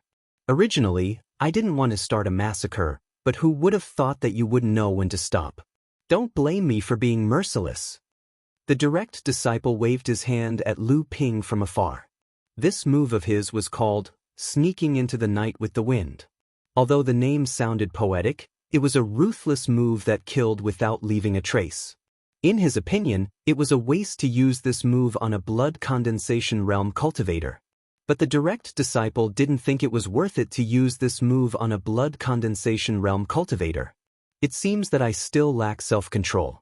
No wonder my martial uncle encouraged me to go out and explore the world. In order to establish a foothold in the cultivation world, strength was the foundation, but it wasn't the only thing. When the direct disciple attacked, he was still sighing in his heart. However, the blood condensation realm cultivator in front of him, who he had already predicted would die, stood there as if nothing had happened. The direct disciple's technique that he had tried so many times before was like a clay ox in the ocean. He had kicked an iron plate. This fellow wasn't even a blood condensation cultivator. The disciple's expression sank. He coldly said, "Who are you? Why are you provoking my flowing cloud pavilion again and again? Are you trying to make an enemy out of our sect?" "Make an enemy out of me?" Lu Ping glanced coldly at the flowing cloud pavilion official disciple, not bothering to hide the disdain in his eyes. "You're just a little mid-dharma cultivator. Even if Yun Tian were here, he wouldn't dare to speak to me like this." The disciple's expression turned cold. He had just used these words to mock Qi Lianying, but now, Lu Ping had used them back on him. Such arrogance. "Old man, I want to see who has the guts to look down on my flowing cloud pavilion." An angry roar came from afar, and a ray of light flew towards the valley from the horizon. The corner of Lu Ping's mouth curled up in a mocking smile. Finally, as the ray of light descended, Yun Tian Laozu strode out. A few flowing cloud pavilion disciples at the entrance of the valley hurried forward to greet him. Yun Tian Laozu was the only one who nodded. His expression was solemn, and he looked at the disciple with a hint of dissatisfaction. Clearly, he was dissatisfied with the disciple's delay in dealing with the matter in the valley. Yun Tian Laozu was considered one of the more famous cultivators in the Central Plains. After the battle at the Nine Mysteries Tower, Yun Tian Laozu had also benefited a lot from entering the Dao altar world. After a few years of closed-door training, he had quickly pushed his cultivation to the peak of the late Dharma stage. Even the fourth pure yang throne in the history of Flowing Cloud Pavilion was waving at him. Now, the 6 holy lands of the cultivation world were all in trouble. The 2 holy lands near Flowing Cloud Pavilion, Wuxing School and Nine Mysteries Tower, had suffered great losses. Now, Yun Tian Laozu was full of ambition. He wanted to raise Flowing Cloud Pavilion's status in the cultivation world once again after advancing to the pure yang stage. He wanted to become an established sect like Tianxian sect and Tianyue sect. Who was the one who spoke so arrogantly just now? Lu Ping turned around slightly with a smile on his face. He looked at the stunned cultivator in front of him and said, "Fellow Yuntan, how have you been?" Lu Tianpi. Ancestor Yun Tian exclaimed in shock. Subconsciously, he was about to put up his guard, but then he realized that he would be making a fool of himself in front of his own disciple if he acted so cowardly. So, he tried his best to suppress the fear in his heart and said solemnly, "What are you doing here? My Flowing Cloud Pavilion has nothing to do with your Zhenling sect." Yun Tian Laozu actually did not care whether his image in front of the sect disciples was ruined because of his panic at the moment he saw Lu Tianping. Because when he shouted the 3 words, Lu Tianping, the Flowing Cloud Pavilion cultivators behind him were already in an uproar. How could they care about the expression on their own Yun Tian Laozu's face? Lu Tianping was the North Sea Watersword immortal who killed a pure yang fire Luan and fought off a heavenly demon? Several Flowing Cloud Pavilion disciples looked at Lu Ping with fear in their eyes. The direct disciple from Flowing Cloud Pavilion was already drenched in cold sweat. This condensation minor repairs in front of him was actually the North Sea Watersword immortal who pretended to be a pig to eat a tiger. He had actually shouted at him and even secretly attacked him, trying to kill him. Thinking of this, the direct disciple felt as if he was walking on the edge of the gates of hell. You are the North Sea Watersword immortal, but you hid your cultivation and plotted against us. Is it really that fun? Lu Ping pointed at Linglong's wine cauldron in the middle of the valley and said, "That's strange. It was your Flowing Cloud Pavilion that came looking for trouble with me." Why is it that from your tone, it seems that I deliberately came looking for trouble? Lu Ping paused for a moment, then a smile suddenly appeared on his face. He said, "If you say that I deliberately came looking for trouble, it is not without reason. If I remember correctly, fellow Taoist Yun Tian was one of the people who set up a trap in the Tao altar to kill me, right?" Yun Tian Laozu's expression instantly changed. He smiled bitterly and said, "What happened in the Tao altar was also because of the Wuxing school's bewitchment. I didn't think that the person who was ambushed would be you, Lu Daoyu. Moreover, Lu Daoyu didn't suffer any losses that day. On the contrary, it was great cultivator Gu from Wuxing school who had his cultivation crippled by Lu Daoyu." "Oh, so you're saying that if I was the one who suffered losses that day, then I deserved it?" Yun Tian Laozu was stunned and said quietly, "If Lu Daoyu insists on fighting, the old man will accompany you." Lu Ping smiled and didn't say anything. Yun Tian Laozu glanced at the scene in front of him and roughly guessed what had happened. He suddenly turned around and scolded fiercely, "Ignorant things, you can't read and don't know how to touch the signboard. Do you dare to casually offend the North Sea Water Sword Immortal?" Lu Ping and Qi Lianing looked at each other secretly. They could see the ridicule in each other's eyes. The other person only said that he had offended them, but he didn't mention anything about stealing the treasure. He spoke highly of Lu Ping, but in fact, Lu Ping was just like the direct disciple of the Flowing Cloud Pavilion who had offended him. They were both third-generation cultivators. The direct disciple hesitated for a moment, then silently stepped forward and said, "I didn't know that Senior Lu was here. I have offended you, please forgive me." This surprised Lu Ping. From Lu Ping's point of view, all the direct disciples cultivated by the sect were arrogant. Expecting them to apologize for him would be worse than killing them. However, this direct disciple of the Flowing Cloud Pavilion was actually willing to put down his pride and apologize. This made Lu Ping take a few more glances at him. Lu Ping's eyes narrowed slightly and he quickly stepped aside. He then smiled and said, "I don't dare. Fellow Taoist Qian, please don't make things difficult for me. We are both third-generation disciples, so you and I can treat each other as equals." Seeing that the matter was over, Yun Tian Laozu felt relieved. He still had a smile on his face and said, "It was my Flowing Cloud Pavilion's fault. Since Lu Daoyu is passing by, why don't you come to my Flowing Cloud Pavilion and stay for a while to make up for the previous offense against Lu Daoyu?" Lu Ping put on a fake smile and refused, "Fellow Taoist Yun, I appreciate your kindness. Everyone, please go back. I still have important matters to attend to, so I won't chat with you anymore." You're tuning in to the Passion Pages YouTube channel. We're so grateful for your support and don't forget to subscribe to join us on this incredible journey through captivating stories. Your generosity through donations truly makes a world of difference, as it's the primary source of revenue that allows me to expand and enhance this channel for you. Thank you from the bottom of my heart for being a part of this adventure.